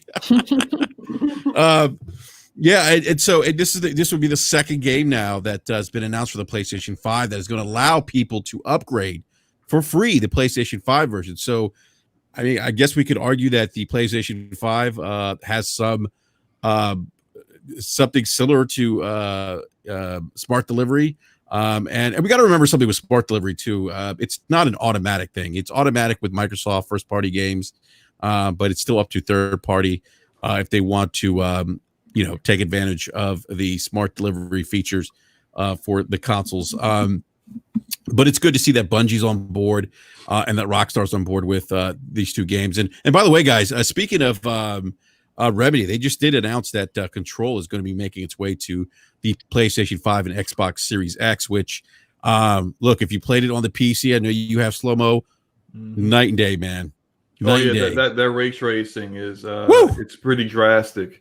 And even more so on PC now that DLSS 2.0 is enabled, and it just, man, it really pops. It looks better. Like now, the way it looks, and they've done some testing, but you could run it at 1080p with DLSS 2.0 enabled, and it'll look better than 4K native. So well, I mean, we had John Lindemann from Digital Foundry a couple weeks ago. He mentioned that things like DLSS 2.0 could actually do that. Take a 1080p image and make it look as good as a 4K image. Right. So, right. yeah. So yeah, there was certainly parts of the show. I mean, obviously, Spider-Man was huge for me. I saw that and I'm just like, yes. And I automatically thought about, oh, this is a great spinoff, something similar to what we saw with the Uncharted spinoff. I forget the name of that Uncharted game. Was it Lost Legacy? Is that what it was? Yep. Yes, it was Lost Legacy. But real quick, Enrique, a quick question for you. Do you think Control is going to run at 60 frames per second on PS5 and Series X? Because it had frame rate issues on the One X and PS4 Pro. Maybe it will tax a high-end PCs have a hard time running it at high frames. So I wonder, is this going to be a 60 maybe not frame then? game? Maybe it's 30, man. Maybe it's that Northlight engine ain't no joke. That thing is pretty demanding because it's very, very CPU and physics intensive. Not as good as Frostbite, but yeah, I hear you, man. Yeah, of course, right. Yeah. I'm sorry, continue, man. But that Miles Morales Spider-Man, that was just awesome to see. I mean, I was so excited to see that. That's probably one of the big showpieces for me. I'm not into racers. Gran Turismo 7 look great, but yeah, it's a racer. I'm not into racers. I agree with you guys with Godfall. Godfall looks like doo-doo butter now to me. I'm not even remotely interested in this game you at know all. What that game is? I like to refer to that type of game as a default game. That's where you pick up the system and you're like, what am I going to get with my system? I need a game. Yeah. I need a game. I need something. Exactly. Hey, they put some good hip hop with it though. Yeah, they did. They did. Yeah. I was That was like, the best all right, part of the trailer. Yeah. Man. Watch none of that music be in the game. Yep. Yeah. They probably won't. Yeah. Yeah. I and then the one game, look, I haven't seen a lot of people talking about this, but when I saw Lauren Lane on there, I had a smile on my face because I'm a big fan of the Oddworld Inhabitants. To see Oddworld Soulstorm was actually really cool for me. For me, that's like a nostalgia game for me, right? It was one of the actually first games that I played on the original Xbox. You remember that was actually an exclusive for the OG Xbox when that game launched. Or Oddworld? Oh no, Oddworld Inhabitants was a PlayStation game. No, but was it one of them? There was an Oddworld game. I thought there was Munch's Odyssey was an Xbox launch title. Yeah, it wasn't exclusive. It was exclusive to the Xbox. Yeah, that's when they made their move sort of into into 3D. That's the game that I was referring to. But yeah, you're right. I mean, the other Oddworld games were actually on the PlayStation. But yeah, I mean, to see that game, I mean, that hit like that nostalgia feel for me. And I thought it looked great too, by the way. Demon Souls, sold. I don't even need that's just I'm sold. That's right. If it launches day one, that's yeah. I think Forte asked Slomo earlier if he's sold on PS5. I was sold on PS5 before. I'm even more sold on the PlayStation 5 now because of Demon Souls. As I play through Bloodborne right now, which is just fantastic. Project but actually before I get to Project Athea, I actually thought, let me talk about that real quick because I'll forget this. When I saw Square Enix, I thought that was going to be Final Fantasy 16. I did too. I did initially until I saw the movement, and I was like, they wouldn't do that with Final Fantasy 16. So I was like, that's not it. But she had on kids. Yeah, she did. At first, we were like, "Wait, Tomb Raider? What is this?" And then you see the shoes. Right. I don't know about this. What is this? Yeah, that's funny. Yeah. There were some, and then there was definitely some cool indies in there. I thought Solar Ash was cool. If you guys I think Solar Ashes was made by the developer that made Hyper Light Drifter. If you guys ever played that, That's a great game. Yeah, I like that little devil inside, man. Yeah, that That was really actually cool. that was cool. What else was there? There was trying to think of some of the other indies that were there. Stray looked interesting. The one with the cat. Mhm. Yeah, that one looks Kina Bridge of Yeah, Spirits. you had a backpack. Yeah, see, Yeah, the cat game, that's where I was like, all right, you kind of lost me here. I don't care about this game. No, I don't. But I will say, artistically, though, the game did look very interesting. Like, I think, Erica, you said that earlier. Like, there were some games artistically that looked pretty cool. Yeah, and it's like robots, and they got these cats that look like little messengers, and they're going in. You know, I don't know. Was that through Tokyo? There were somewhere. I think, yeah. Very colorful, like a Neo Tokyo looking thing. Yeah, and these cats are just going around with little backpacks. I'm like, that's a day one. I'm a cat fan, so that's what I would say to anything with cats. But it actually looked really good. Yeah, I mean, look, interesting. Annapurna had 3 games. Yeah, they did. They did? Yeah, the Pathless, Stray, and Solar Ash were all their games. Oh, that's right. Yeah. Annapurna Interactive they showed up then big time. Mm-hmm. Wow. Yeah, the Stray thing, not my cup of tea, but I thought artistically it looked pretty neat.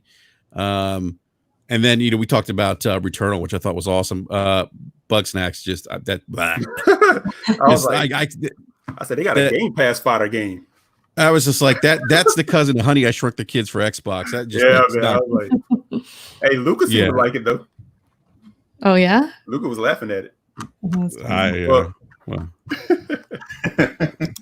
Hitman 3. I'm sorry. Kina Bridge of Spirits kind of gave me like that Beyond Good and Evil vibe. Yes. Yeah, the first game. Like mixed with like Cameo and Yeah, that's exactly what I thought too. Yeah, definitely the Cameo vibe. Because it's funny, like I saw that when I first saw that, I was like, definitely Cameo vibes. That game actually, I was just like, yeah, I'm down. Like day one, that game comes out. You mean the game from Ember Labs with the 2 black guys that were devs? That one looked pretty. I like the way the combat looked. Mm-hmm. I really I'm somewhat interested in that one. Yeah. Little Devil Inside was kind of cool. But I'll say like my biggest takeaway from what I saw of the show, just the lighting. I kept going back to the lighting and shadow details of this game. Like, we talk about like ray tracing. We talk about, the PlayStation 5's ability to load higher texture details, like all this stuff. Like it just, that's my takeaway. Like to me, a lot of this stuff looked next generation. I know some people are like, oh, it's it's not big AAA, and I get that. But even some of the indie games, I could see like an improvement visually with some of these smaller titles, and obviously, Horizon Zero Dawn or Horizon, the Forbidden West stole the show for me. I thought that was a great way to end the show. And like I was like Slimma, you talk about the, the underwater scene, when she's swimming. Mm-hmm. Yeah, and I was just like, and I was blown away. Just how big the world is, how visually impressive it looks like. Look at this screenshot here I just put up. Yeah, that part sent me like I had chills at that part. I love just big, like bosses and using the environments to like. It was cool. And not only that, I'll just add this real quick. The human enemies were kind of like working with them. I don't know if you caught that. Like it seemed like kind of at the end, they're going to make that more interesting, which is what I want. Because the first game, the human enemies were kind of meh, but now it seems like they're going to really step it up. So I like that. They better fix that melee combat, though. I know that for sure. That needs to be an area improvement for them, B. But I mean, that's as we look at this screenshot here, again, you look at the lighting, the texture details. I mean, this game looks phenomenal. I mean, this to me, this is what you want to show when you're putting out next generation console, right? You want to put out a showpiece like this, and like this is probably the best game I've seen on console right now ever. And I can't even say enough. I was blown away by this. And actually, my 10-year-old was he walked in while this was playing and he saw it and he was like, is that on your PC? Because he knows about PCMR, right? He knows PC is the best place to play, especially with the new 30 series cards coming, right, Forte or Slow-Mo? Maybe they're away. All right. So I think Slow-Mo stepped away. All right. But he was just like, he was like that. He's like that. He goes, Dad, that looks absolutely nuts. He goes, that looks so real. It looks incredible. But just the scope of the world, you guys notice how big the world is? I mean, the world was big anyway in the first Horizon Zero Dawn, but it just seemed more alive, more detailed than Horizon Zero Dawn. Was just the different locations that they kept showing. Mm-hmm. That she was the sand, the beach, the air, the water, underwater. Yeah, she was everywhere. It was awesome. Yeah, I mean, it's just a beautiful looking game. And who's the guy Eric that does Lance? I always forget his last name. Lance Riddick. Yeah, Lance Riddick. It was great to see his character there, right? Mm-hmm. So that's gonna be the nemesis in this game, man. Yeah, he had that look on his face, right, B? He did. Yeah. He did have that look. Yeah, he did. It's funny you mentioned that. He had that look like But Eric, like you mentioned, like the humans are controlling some of these robots now. They're at least aligning with them, And yeah. Mm-hmm. Mm-hmm. Yeah, so that's interesting to see how that kind of plays out. Yeah. But I can't wait. I hope that if this is a launch, I hope this is a launch game. I don't think it's going to be. I hope it is, but I could see it probably being one of the last Horizon Zero Dawn launch. Was it like April of 2017? Am I getting my dates right? It was actually February. It came out it was a week away from Breath of the Wild. Yeah. Yep. I remember that. Maybe not even. Oh, that's right. Yes. 3 days or something. Yeah. Yeah. So if not launch, it could be like near launch. Yeah, the spring window. Yeah. Imagine if this comes out spring and Demon Souls. Sheesh. Oh man. Good luck, Xbox.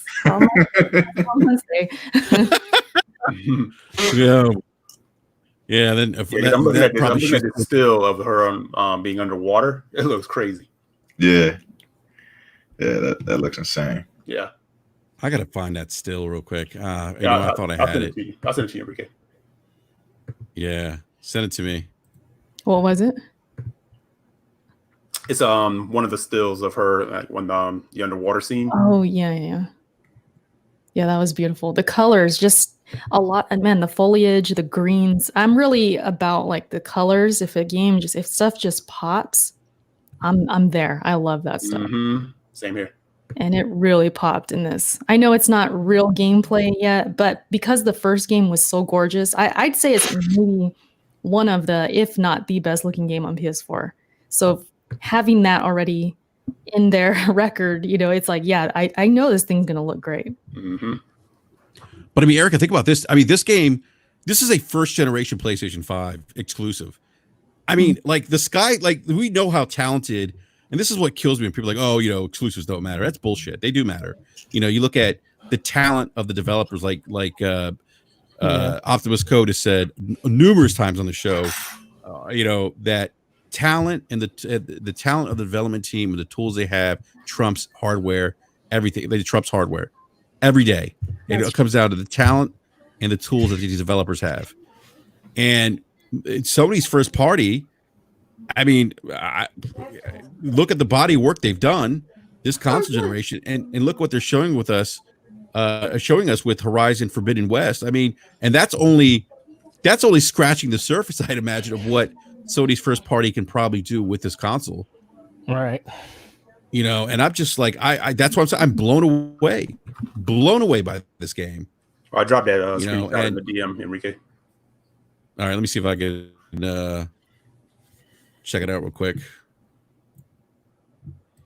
All I know is if she's not flying in on a Stormbird, that's a missed opportunity. Oh yeah. Well, yeah. Because that's one of the main things I thought about playing, the first game and taking those down. I'm like, man, you could you take control of one of those and hack them and start flying off. Yeah, especially in the DLC. Like, Yeah, I was Avatar. playing DLC. I was like, man, I could have sworn they showed something of her flying. Am I tripping? I didn't. Just I riding. don't remember. Riding Yeah, on she just the car. riding. Yeah. Okay, maybe that's what I'm thinking of. So B, you played the Yeah, DLC? she was riding on the. yeah. That DLC. That DLC was lit.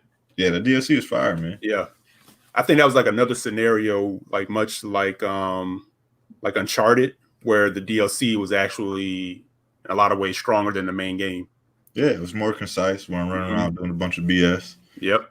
Yeah, New enemy types. I agree with that. Good story. Mm-hmm. Yeah, because I definitely thought like Lost Legacy was like better than the main game in Uncharted. Yeah. Oh, yeah, I agreed. Yeah. Hold on. Yeah, I'm trying to get this picture up real quick, man, because I want to show people the her swimming in the water, because I know Forte or Slomo had talked about that too. Oh, you talking about Aloy slamming in the water with the oh yeah, that was fire. That's fire. The one thing I noticed too, like in this presentation, is there wasn't like a lot of devs trying to do like a bunch of like a lot of open world games. You guys see it? Mm-hmm. Yeah. Go ahead, B. Yeah. I was gonna say there wasn't like a lot of devs like trying to showcase a bunch of open world games. It looks like, you know what I mean, a lot of the games are like, can we please get away from that? Yeah, for real. For real, 14. I can't take any more games like that. I already you don't want any more open sandbox world games like Destiny, Forte? No. I already have two loves in my life, that game and Diablo. I don't need another one. I'm kind of hoping like this gen we see more of, you could do some games like that, but sort of like how, we saw in Outer Worlds. Yeah, like it's like RPG. It's not completely open world, but it's like it respects your time. Like you can do a playthrough, 25, 30 hours and you're back out, or games like that.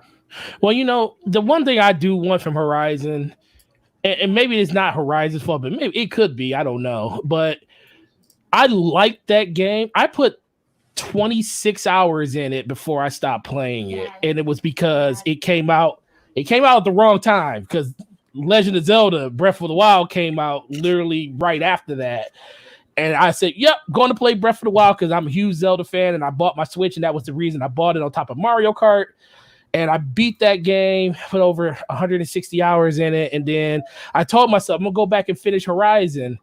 And then I just never did, because like, as much as I like that story, the longer it went on, the more I just disengaged from it. And it just became more of a chore to go back and play it. And then it got to a point where I didn't even remember where I was at. I was halfway through the game and I'm like, do I just want to start over? And then at that point I didn't.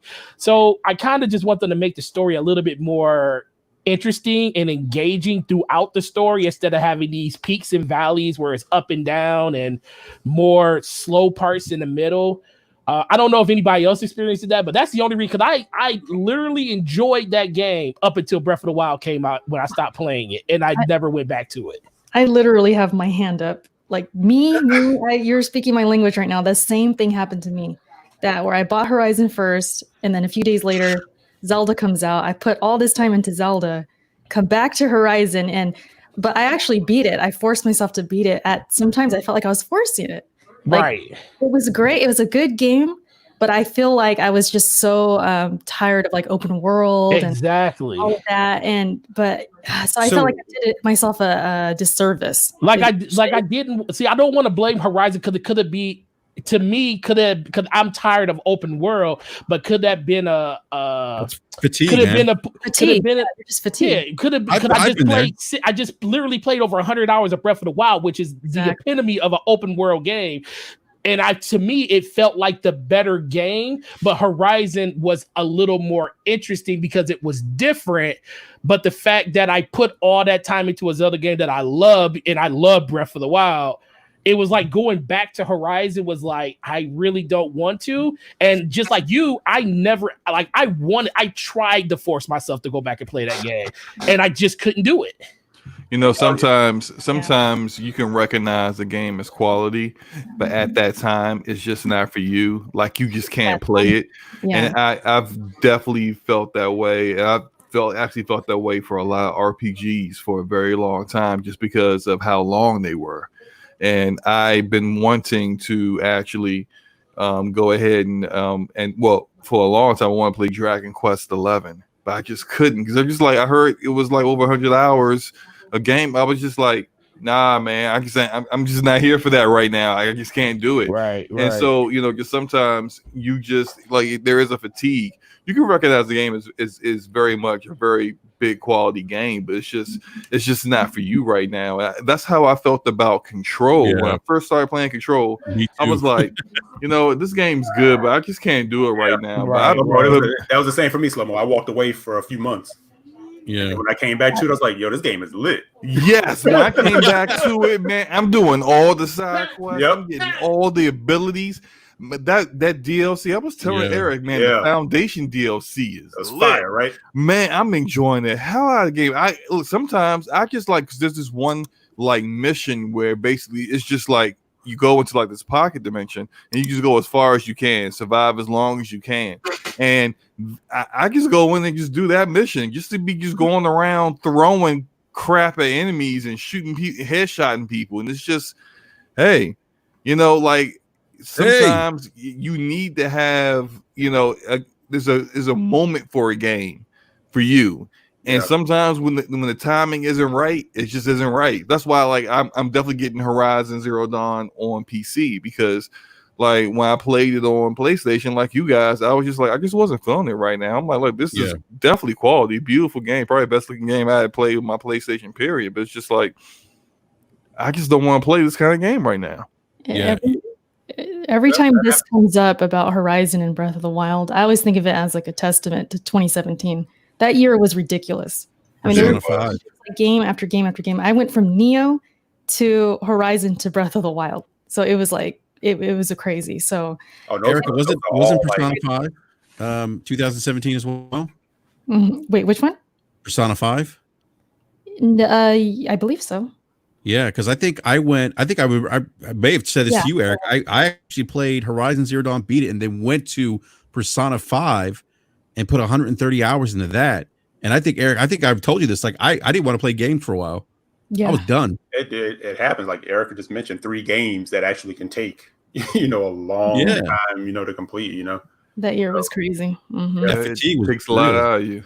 It does. Real quick, guys, I gotta get a super chat from Gaming Addict with the $2 super chat. Gaming Addict, what is going on, sir? Says also, he goes, ask Slow-Mo how much gaming retail experience he got. Gaming Addict, we want to know why you thought Ratchet & Clank on PlayStation 5 looked like the PlayStation 4 version. Slow-Mo said because your beer got in the way earlier in the show. How much gaming retail experience I have? 0, which is probably about as much as Gaming Addict has as well. But that's cool. I don't understand what the purpose of that question was, but there you go. 0 gaming retail experience. Yeah. Go ahead, Erica. What you say, Erica? I was just saying we need the follow-up on that. Yeah. Well, drop the other shoe so we can understand what the point of that super chat was. We get a better idea. Yeah. Real quick, guys, I want to thank everyone in the live chat, the 217 people that are watching right now. Thank you guys for hanging out with us this evening. Remember, hit that like button. If you're new to the show, subscribe and hit that bell notification so you know we go live. All right, guys. So I want to get to the PlayStation 5 console. No one thought we were going to see it. Wait. Yes, go ahead. I said we was going to see it. Okay. Yeah. Slow-Mo did say we were going to see the console. Yes, I want to clarify. Slow-Mo backslap Adamus predicted this. That's close enough. That's good. Yeah, Slow-Mo said we will see this. Slowstradamus. There we go. Slowstradamus. There you go.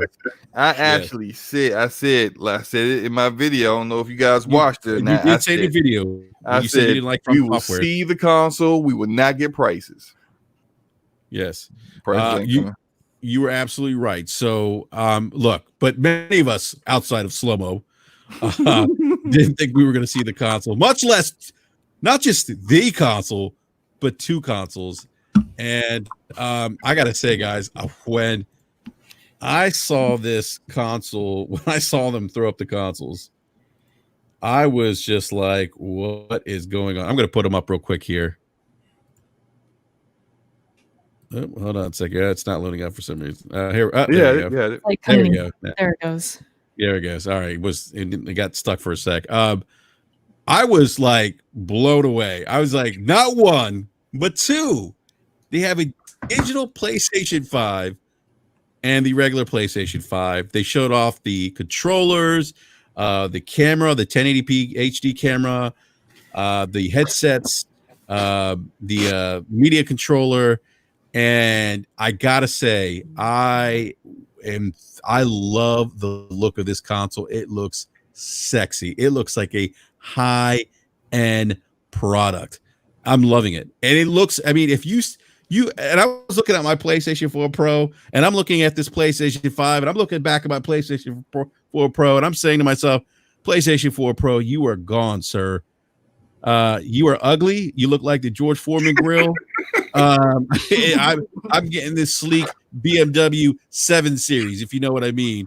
The M7 7 Series, because this thing looks amazing, in my opinion. I mean, it looks like a next generation product.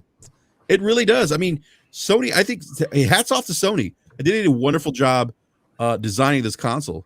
I think Alienware might have some words for them though, but yeah, I was gonna say that it does give you the Alienware. I forget what model that is that they have. That's a console like PC. There's also another one. I don't know if it's Acer that does it or I can't remember. There's another console like thing. I can't remember. I mean, Xbox One, the Series X kind of look like an Xfinity modem. Damn. I'm just saying. You ain't lying.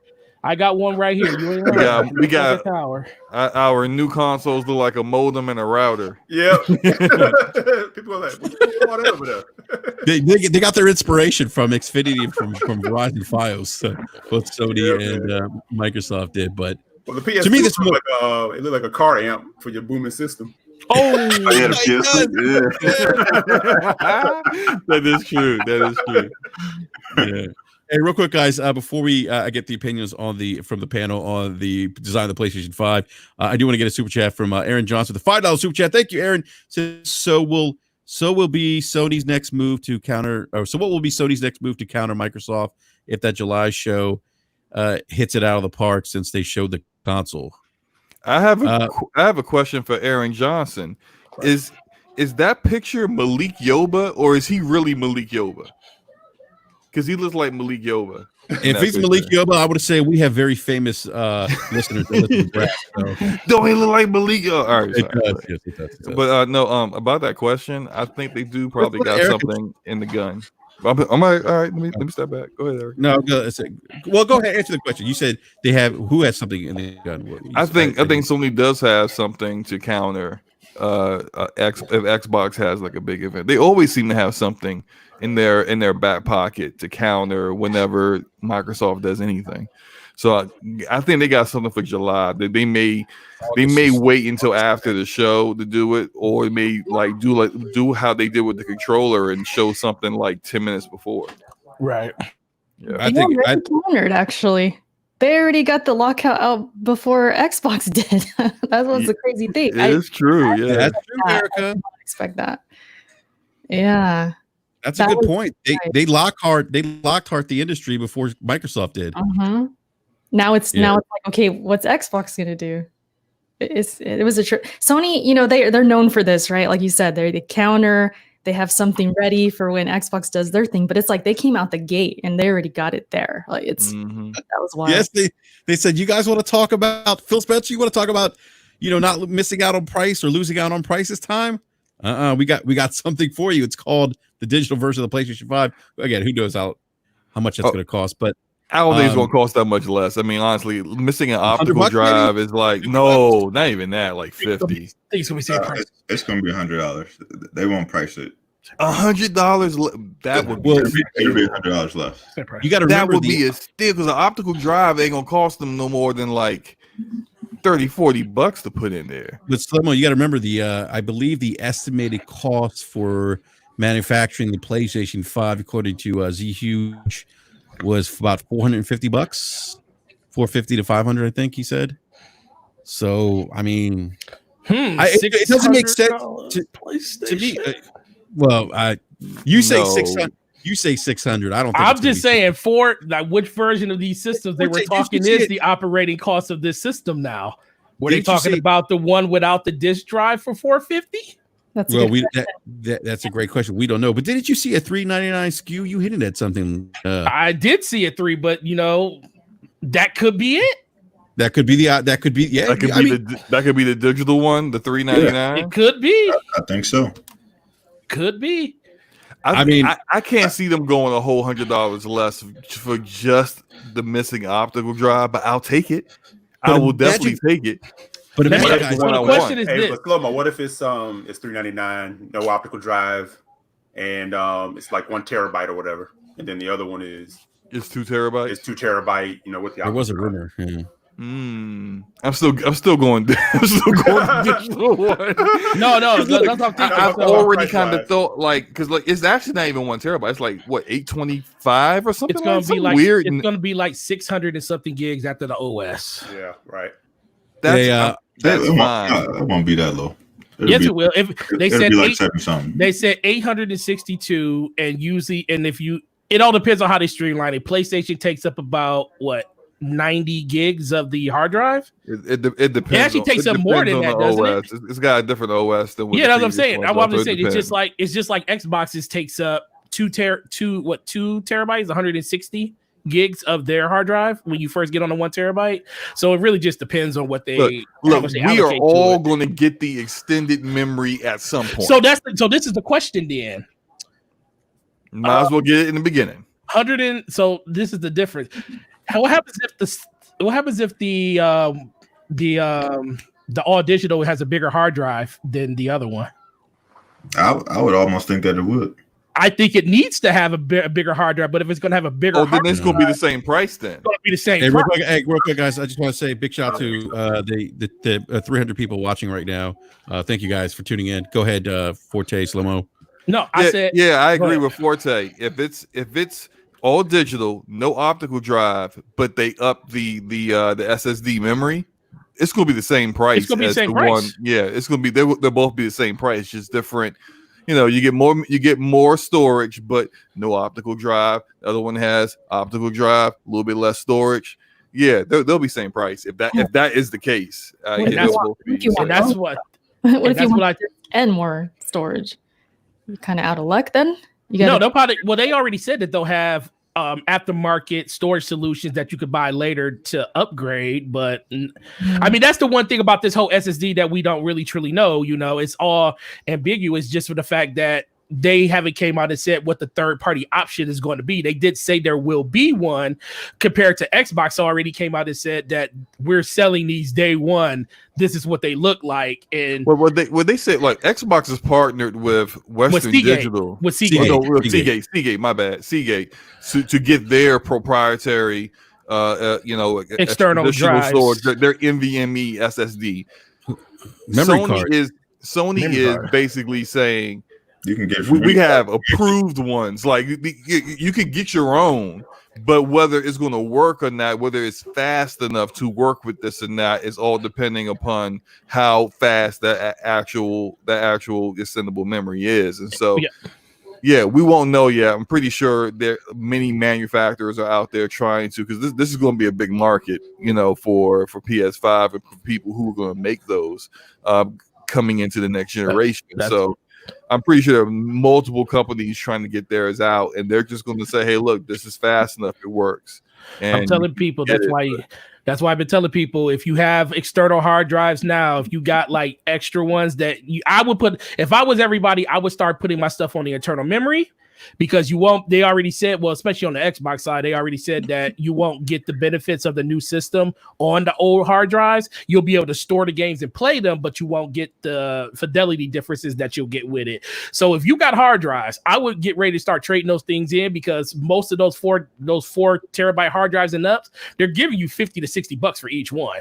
Use that money to go towards the price that you're gonna pay for these new SSDs when they finally do come out. Forte's advertising for look, I am advertising for people to save money. I don't care where you sell it. Sell it on eBay. Start selling that stuff. Don't hold on. I mean, look, if you're still using it, don't sell it. Like, I mean, sell it when you put your stuff.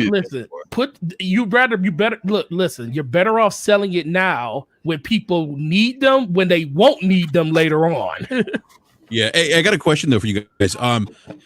So, we have the digital version of the PlayStation 5, and we know about the Lockhart being a console that has, 4 terabyte, weaker specs, basically. Yeah, lower specs compared to the Series X. What do you guys think? I mean, is this going to be identical? Is the PS5 going to be identical to the digital PS5 going to be identical to the PS5, or do you think it's going to be the same thing with Lockhart? Oh, it's going to be the same. I think it's going to be the same. It's going to be the same. That's why I think the price is going to be the same. The storage is the question, though. Like we were saying, if it has more storage, then maybe equal price. Yeah. Yeah. And then I guess, the question is, I guess maybe the PS5 digital is kind of in the middle between everything else, right? Between the Lockhart, PlayStation 5, and Series X. Well, Xbox gave you. It depends, yeah. Yeah. Unless Sony prices the digital the same price as Lockhart, which if they do that, that's just, I mean, I think at that point, it's almost a no-brainer to get the PlayStation 5 digital. Yeah, but I mean, there's no way that the PlayStation 5 digital is going to be the same price as the Lockhart. I don't think. I'm using Forte's hypothetically speaking, as Forte would say. I don't think that's hypothetically speaking. That's like, that won't happen. Yeah, because look, that's not. Well, how do you know? We haven't seen anything Are you telling that me says that the specs of that thing is actually less than what the PlayStation 5 with the optical drive is. We haven't seen anything that suggests that. If it's the exact same console, just no optical drive and maybe more storage, don't know. That's a significantly more powerful console than the Lockhart. That makes the Lockhart. There's no way Xbox would bring a Lockhart out, and it's the same price as that. It's going to get demolished. But that's why we don't know the price. Nobody knows the price of nothing. Yeah, that's why everybody's quiet. Yeah, kind of thinking more sense now. And that's why I think the super Xbox quiet is because they had 2 consoles and nobody knew that they did. Everybody thought they had 1. So now that they got 2, it makes sense that they were super quiet. Like, all right, well, we know y'all got Lockhart. Let's see what y'all price it at. Oh no, and this is what I think, and that's why I think that Lockhart's going to come second, and they're not going to talk about that Lockhart until PlayStation talks about the price of both these systems. The thing is, the Lockhart, people think they don't even know if it's real. We're just up here speculating. At this point, the only thing people know they have is an X out on the market.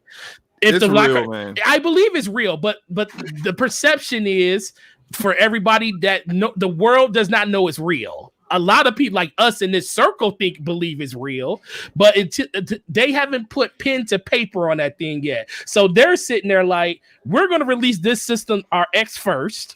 And then we're going to after we announce our price of that system, because I don't think Microsoft really cares about what the X sells for, because they feel like it's going to be a premium version of a system. All those narratives out there where people keep saying, oh, they're going to get destroyed if they price it out of competition with the PS5. That system is going to sell whatever it's going to sell. The seller is going to be that Lockhart that comes underneath it. And they're going to wait for Sony to talk. Look, listen, the S sells more than the X. it still does sell more than the X. They would not have done all the marketing they've done on the Series X if they didn't care how much it sold. Let me ask you a question. Which one do they? Okay, they promote that S just as much as they promote the X, though. So right far, now they haven't even acknowledged the Lockhart exists. They don't need to acknowledge they have promoted. Why would you acknowledge they promoted the lesser... Series X since the Video Game Awards? Why would you acknowledge your lesser system? You do not market a product for over a year and don't care how much it sells. Okay, Slomo. I'm just saying, like, why to put all that money into marketing if you don't care how much it sells? And then you really care about the one you haven't even announced yet. What did Microsoft? Didn't they say we do not care if you buy our system? That inherently Phil freaking Spencer. How many times can we go? How many times can we point out times where Phil Spencer has contradicted himself? And I will. I don't like to show games more than 18 months out. And when he says something, he's showing Hellblade 2. And when he says something stupid, we call him out. Everwild. Okay, we're gonna have VR for 1X. Now we're not having VR. Look, the narrative is he contradicted himself. Why are you going? You cannot base anything off of what Phil Spencer says, man. Okay. All right, guys, real quick, I gotta get the super chat. My money's on Greenberg. My money's on Greenberg. Big shout out to Aaron Greenberg. We love him. Thank you. He's a good dude. Great dude. Evan Boardsaga with the $4.99 super chat says MS and Microsoft and Sony can recoup the cost of all their digital editions in the long run because they force everyone to buy games from the digital stores. Thank you for the super chat, everyone. That's a very interesting point. But Forte and Slomo, I guess what are you guys debating here? This is what I'm trying to figure out. Like, what's your point, Forte? No, what's Slomo's point, please? I'm still trying to process right here. My point is that, like you said, that they don't care how much the Series X sells, and I'm saying that they would not market a product since December if they did not care how much it sold.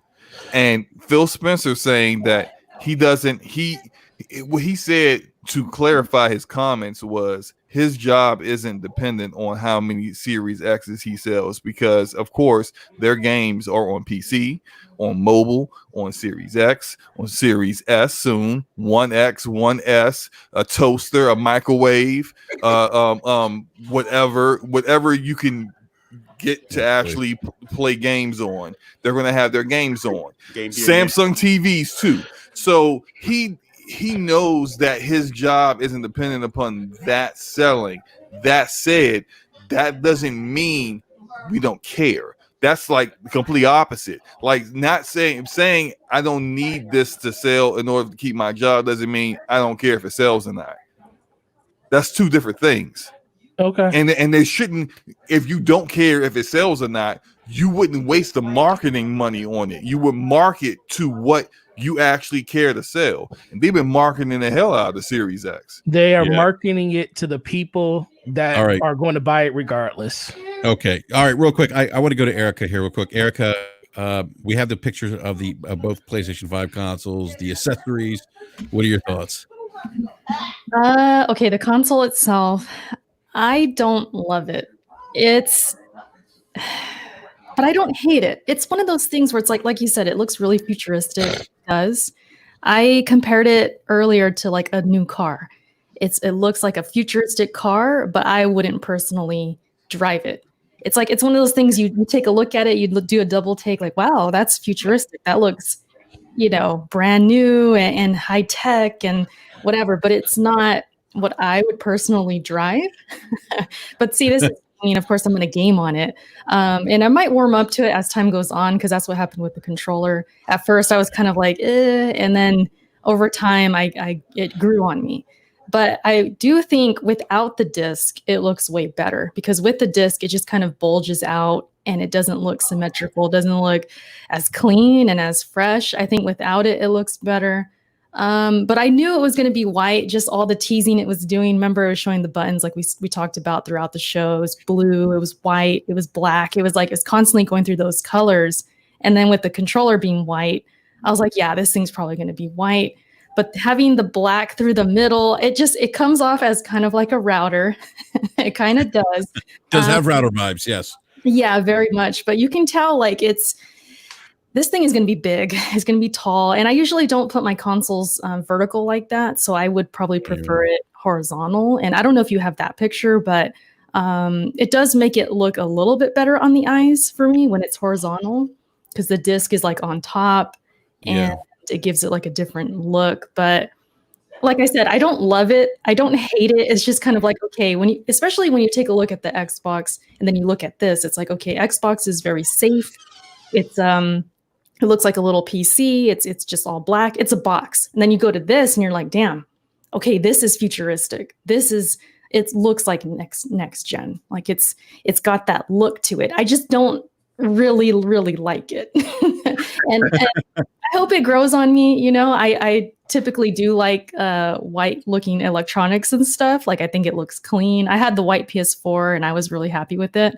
So I don't know. I think it's just one of those things. I got to see it in person, and then once I open it and I hold it, I'm probably gonna feel like, man, this is nice, you know. So I think I'll warm up to it, but it does definitely look like a meme. There's a lot of memes out there about the the routers, even the duck lips. I don't know if you guys seen that one where there's like I saw that. That's my favorite one. So the memes are awesome right now. But again, it's futuristic. It's sleek, but it's one of those things where it's like, I don't love it, you know? Yeah, I hear you. No, I hear you. And it's such a dramatic change from that boxy PlayStation 4 that we've come to know and love for the last, 7 years. I mean, it really is. It's got the blue lights. It's dramatic. It really is. I want to go to you, Eric. What do you think, man? Like, do you like this design, or are you kind of on the fence?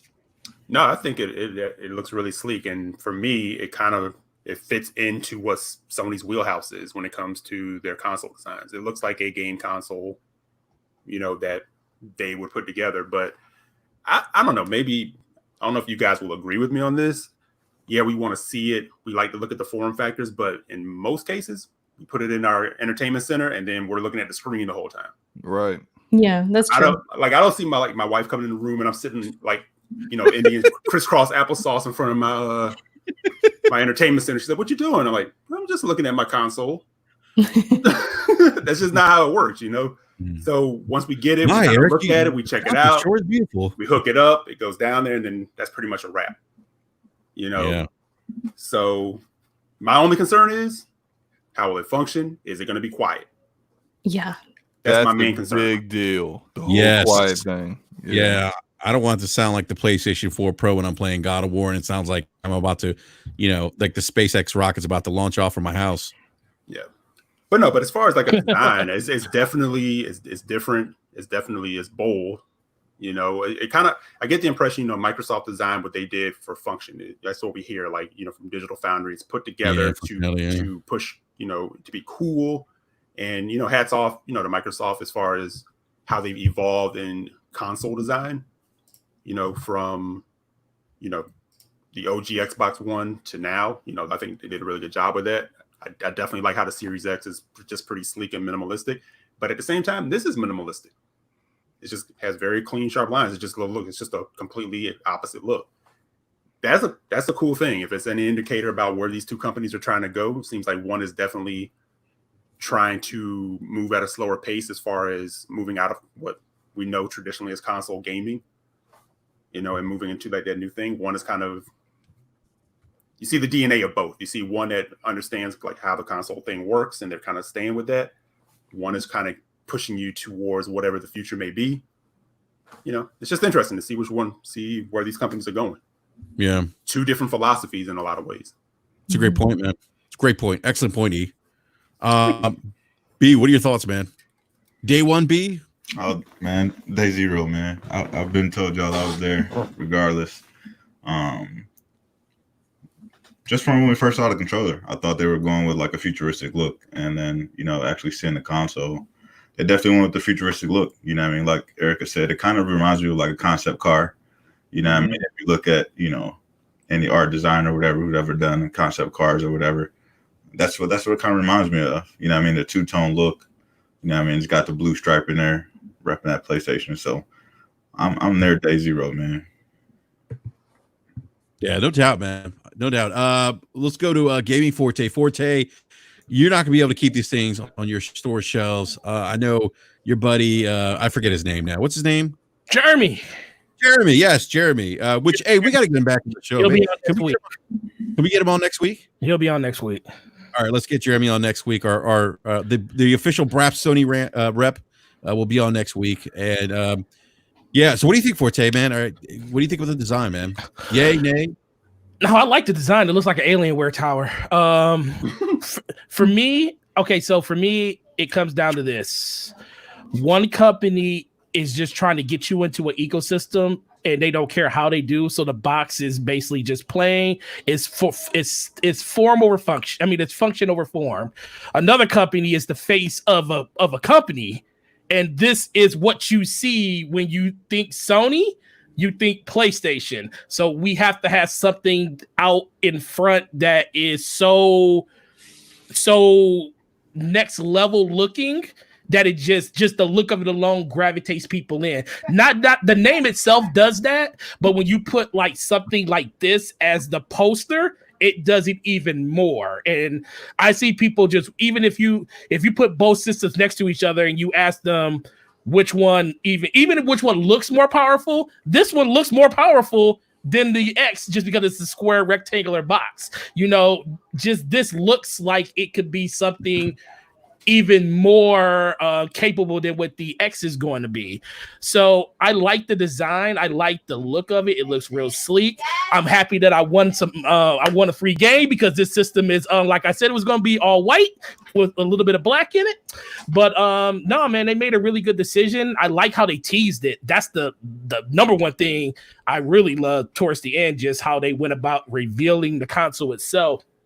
But overall, great. It's they went both ways. I think I'm going to harp on everything everybody else says. You know, my Spider-Man PlayStation 4 Pro sounds like it's taking off every time I play it, and I just hope this system doesn't do it. Especially with the vents looking like they're in the front. We haven't seen the back yet, so we don't know what the back looks like.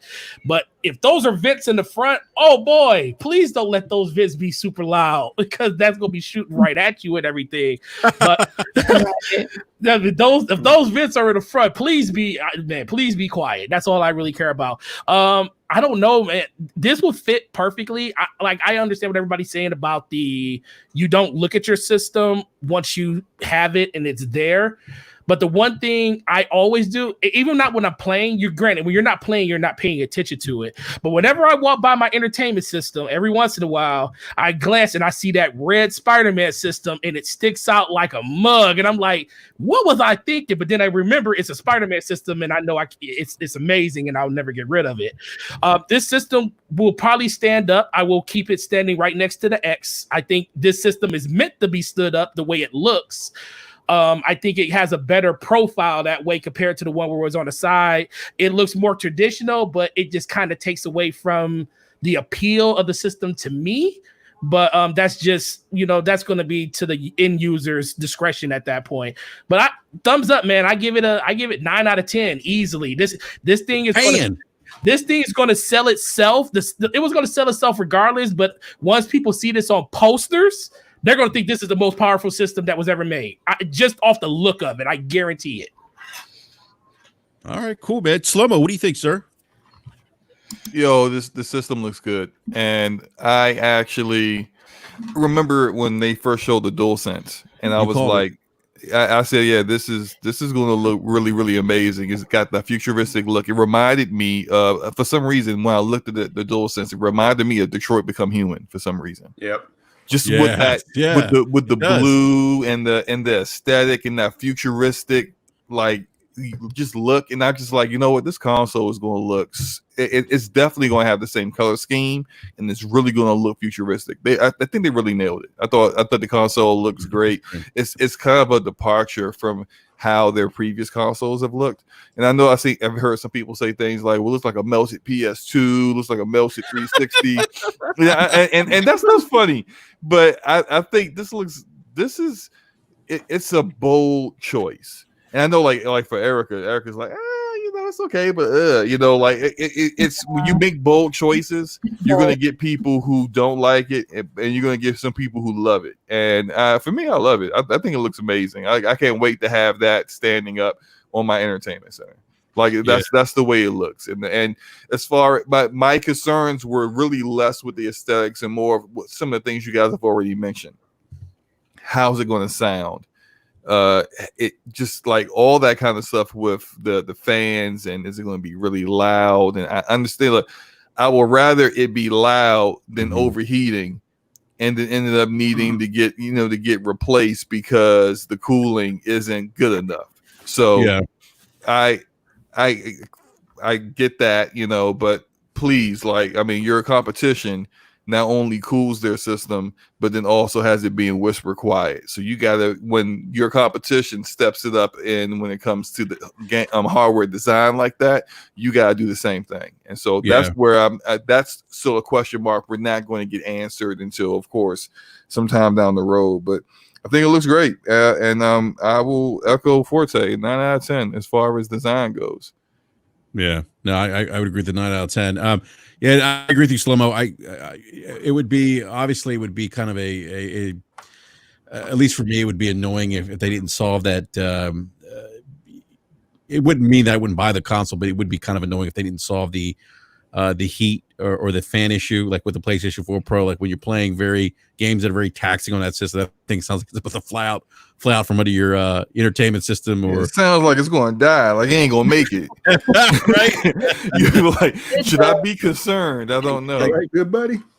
Yeah, it sounds like a lawnmower in its last days. So, but look, I want to say thank you to everyone in the live chat. Big shout out to everyone, the over 300 people that we had watching. I really appreciate you hanging out with us tonight.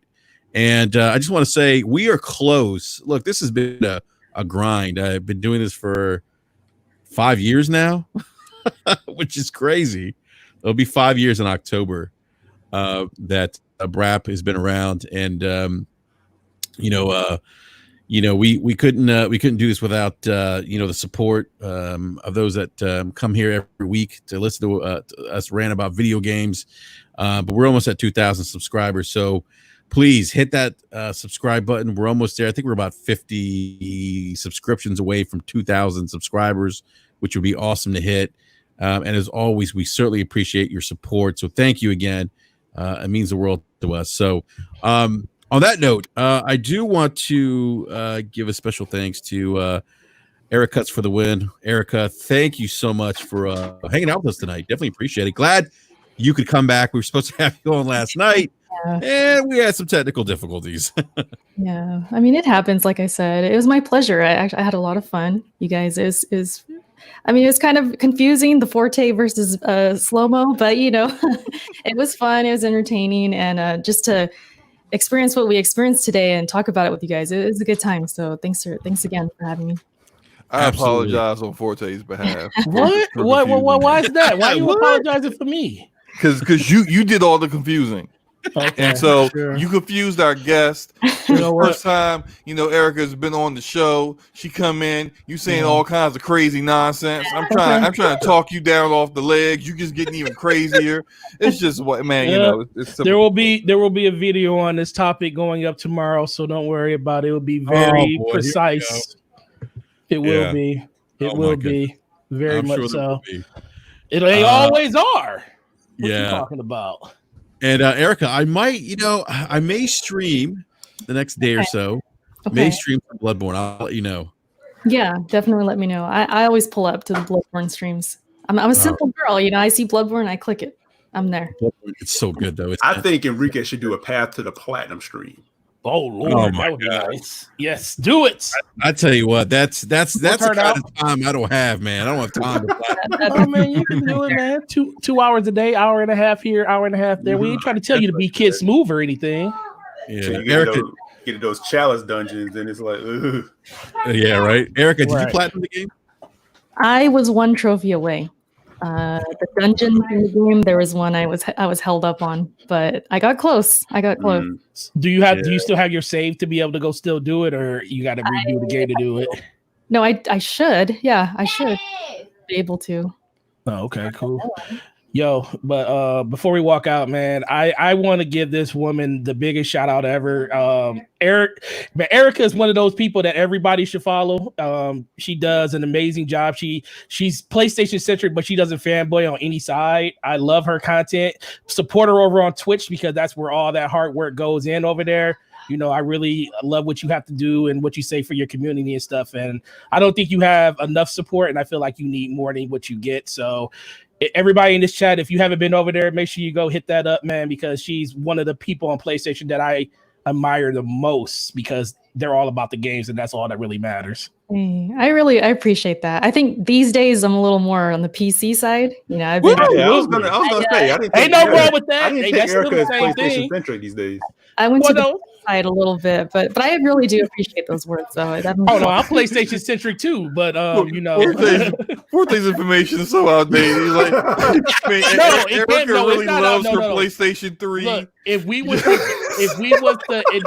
listen, it's all about the identification. If we was the identifier, that's what we would identify her as. That's it. That's interesting to hear because I always wonder that, like, how people would identify me because I'm everywhere. I go wherever that I'm going to play it. That's what I always took it as. I'm on the Switch. Yeah. Well, that's how I am, but people think I'm a bot for some reason, and I literally play everything. Oh my God, you are not everywhere, Forte. I agree, Erica. I play on console. I play on PC more than anything. I always felt like Erica would play on anything, and always, and it's good that she understands that she's on PC the most because that's where she gets the best bang for her buck is on PC. Where am I at the most, Slow-Mo?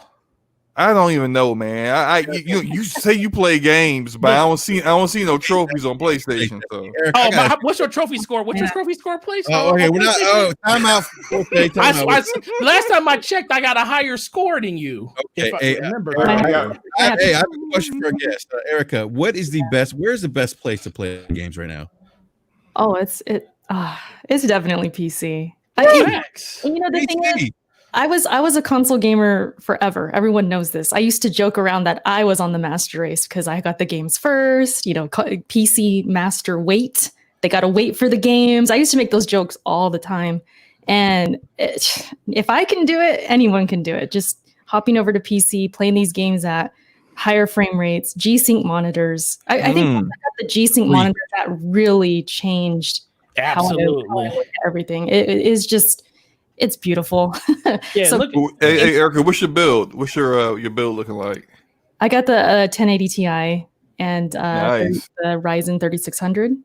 It's my CPU. Nice. Yeah. Yes. Oh, 1080 Ti better than the cards they got. You got the clear casing with the RGB lights and everything. No, I haven't went that far. I'm not big on lights, but yeah, it's been a rewarding experience too. And hopping over has been cool because I've had friends to play with on PC. So the transitions has been really, really smooth.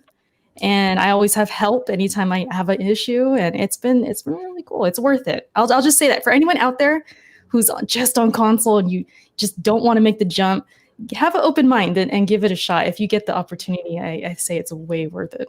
Absolutely. Yeah, I made the jump this past September, I think it was. And I got to be honest here, Erica, I have not really looked back. I just, like you said, I have a G-Sync monitor. Like Slow-Mo talked about DLSS 2.0. You know, ray tracing. I mean, it's been a wonderful gaming experience. There's some issues. It's not perfect, but it's not as bad as nothing is perfect though. Shout out to code, by the way. Yeah, nothing's perfect. I mean, so but Erica, real quick before we wrap up, please let everyone know where they can find you. And after the show, I will drop Erica's YouTube and Twitch channel below. So please, consider checking her out, support her. But please, Erica, let everyone know where they can find you as well. Yeah, for sure. So if you're looking at this video, I have my name under my picture, right? You see Erica's for the win. That name is the same across everything. So if you go to Twitch, YouTube, all my gamer tags and all that, Twitter, Erica's for the win. You'll find me. I've been doing this YouTube thing for a while. I'm more consistent on Twitch now. That's like my home now. I'm really enjoying streaming. So yeah, if you guys get the chance, come by, check it out. And Forte, again, I appreciate your words, man. that really means a lot. Like to be acknowledged as somebody in the community who like brings something positive and all that just means a lot. So I appreciate that. I try to really, like I said, I play everything, I play everywhere. And so I get a variety of people who come and watch me because they're playing on everything. So we have like a really good community. And I also have a Discord too. If you become like a sub or a follower, you can get in there. And my community is just really awesome. So I want to give, a shout out to them. I also have a podcast called The Backlog with Erica and Shar. It's a 2-person podcast. And we talk games. We talk topics outside of games. So that's on my YouTube if you want to check that out. And also, it's a good podcast. I've checked it out before. It's pretty awesome. Thank you. Yeah, I'm proud of it. I'm very proud of it. It's everywhere too. SoundCloud, iTunes, everywhere. So yeah, check me out. Awesome. Yeah, nice. Erica. Yeah. Again, Erica, thank you again. It's been a pleasure. We'll have to get you back on Rap again sometime soon. Yeah, for sure. It was fun. Thanks again. Absolutely. B Money, where can people find you, good sir? You can find me here every supposedly Wednesday night when we can get things working right. On Twitter at bmoney101, and I'll be actually streaming pretty soon. So you'll be able to check out my channel on Twitch and on YouTube at the same name. So say what? Yeah. Finally, nice. I was gonna stream the show, the PlayStation show today, and do live reaction, but my wife had me doing something, so I couldn't get on. But yeah, I will be streaming pretty soon, and everybody, check that out. No doubt, man. No doubt. That's awesome. I certainly look forward to that. And Slow-Mo, the slow. What is it? Slow-Mo. I forgot what. Nostradamus is who I am today for all my amazing predictions. The king of backslaps. Let everyone know they can find you. Yo, you can find me on YouTube, Slow-Mo Backslap, and Twitter, the same name. I don't really do too much Twitch or streaming right now, but those are the 2 places you can find me. And I'm usually doing at least 2 or 3 YouTube videos a week, so come check me out. Yes, please check out Slow-Mo's videos. Does great work, and even though he doesn't like From Software, it's okay. Gaming Forte. Let everyone know where they can find you, sir. Well, first of all, I want to apologize for confusing our guests and all of our panel members. I will do better next time to make sure I'm very concise in the things that I say. I love all of you guys. It has been an amazing show.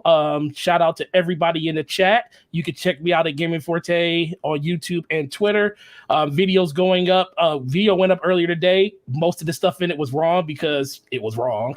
And a lot of stuff going to be talked about over the next couple of days. So shout out to everybody and great show, Enrique. Yeah, this was an awesome show. It really was. And I believe, Forte, I think you're going to confirm whether or not our Sony... He's there. I already texted him. Okay, so join us next Wednesday, 9 p.m. Eastern Standard Time. We're actually going to have Jeremy, our resident BRAP Sony PlayStation rep. It's always a blast having Jeremy on because he's like, I heard it when you guys heard it. We're like, what? You work for Sony? Like... That's anyhow, usually how it goes down. Yeah, right. But it's always a great time having Jeremy on, and I'm sure he's going to have a lot to say about the Sony PlayStation 5 console and games reveal event. So on that note, everyone, we're out. I am going to, as a reminder, drop the links for Erica's Twitch and YouTube channels. Please go check her out. Great gamer in the gaming community. And on that note, we are out. Everyone have a great weekend and stay safe. Peace.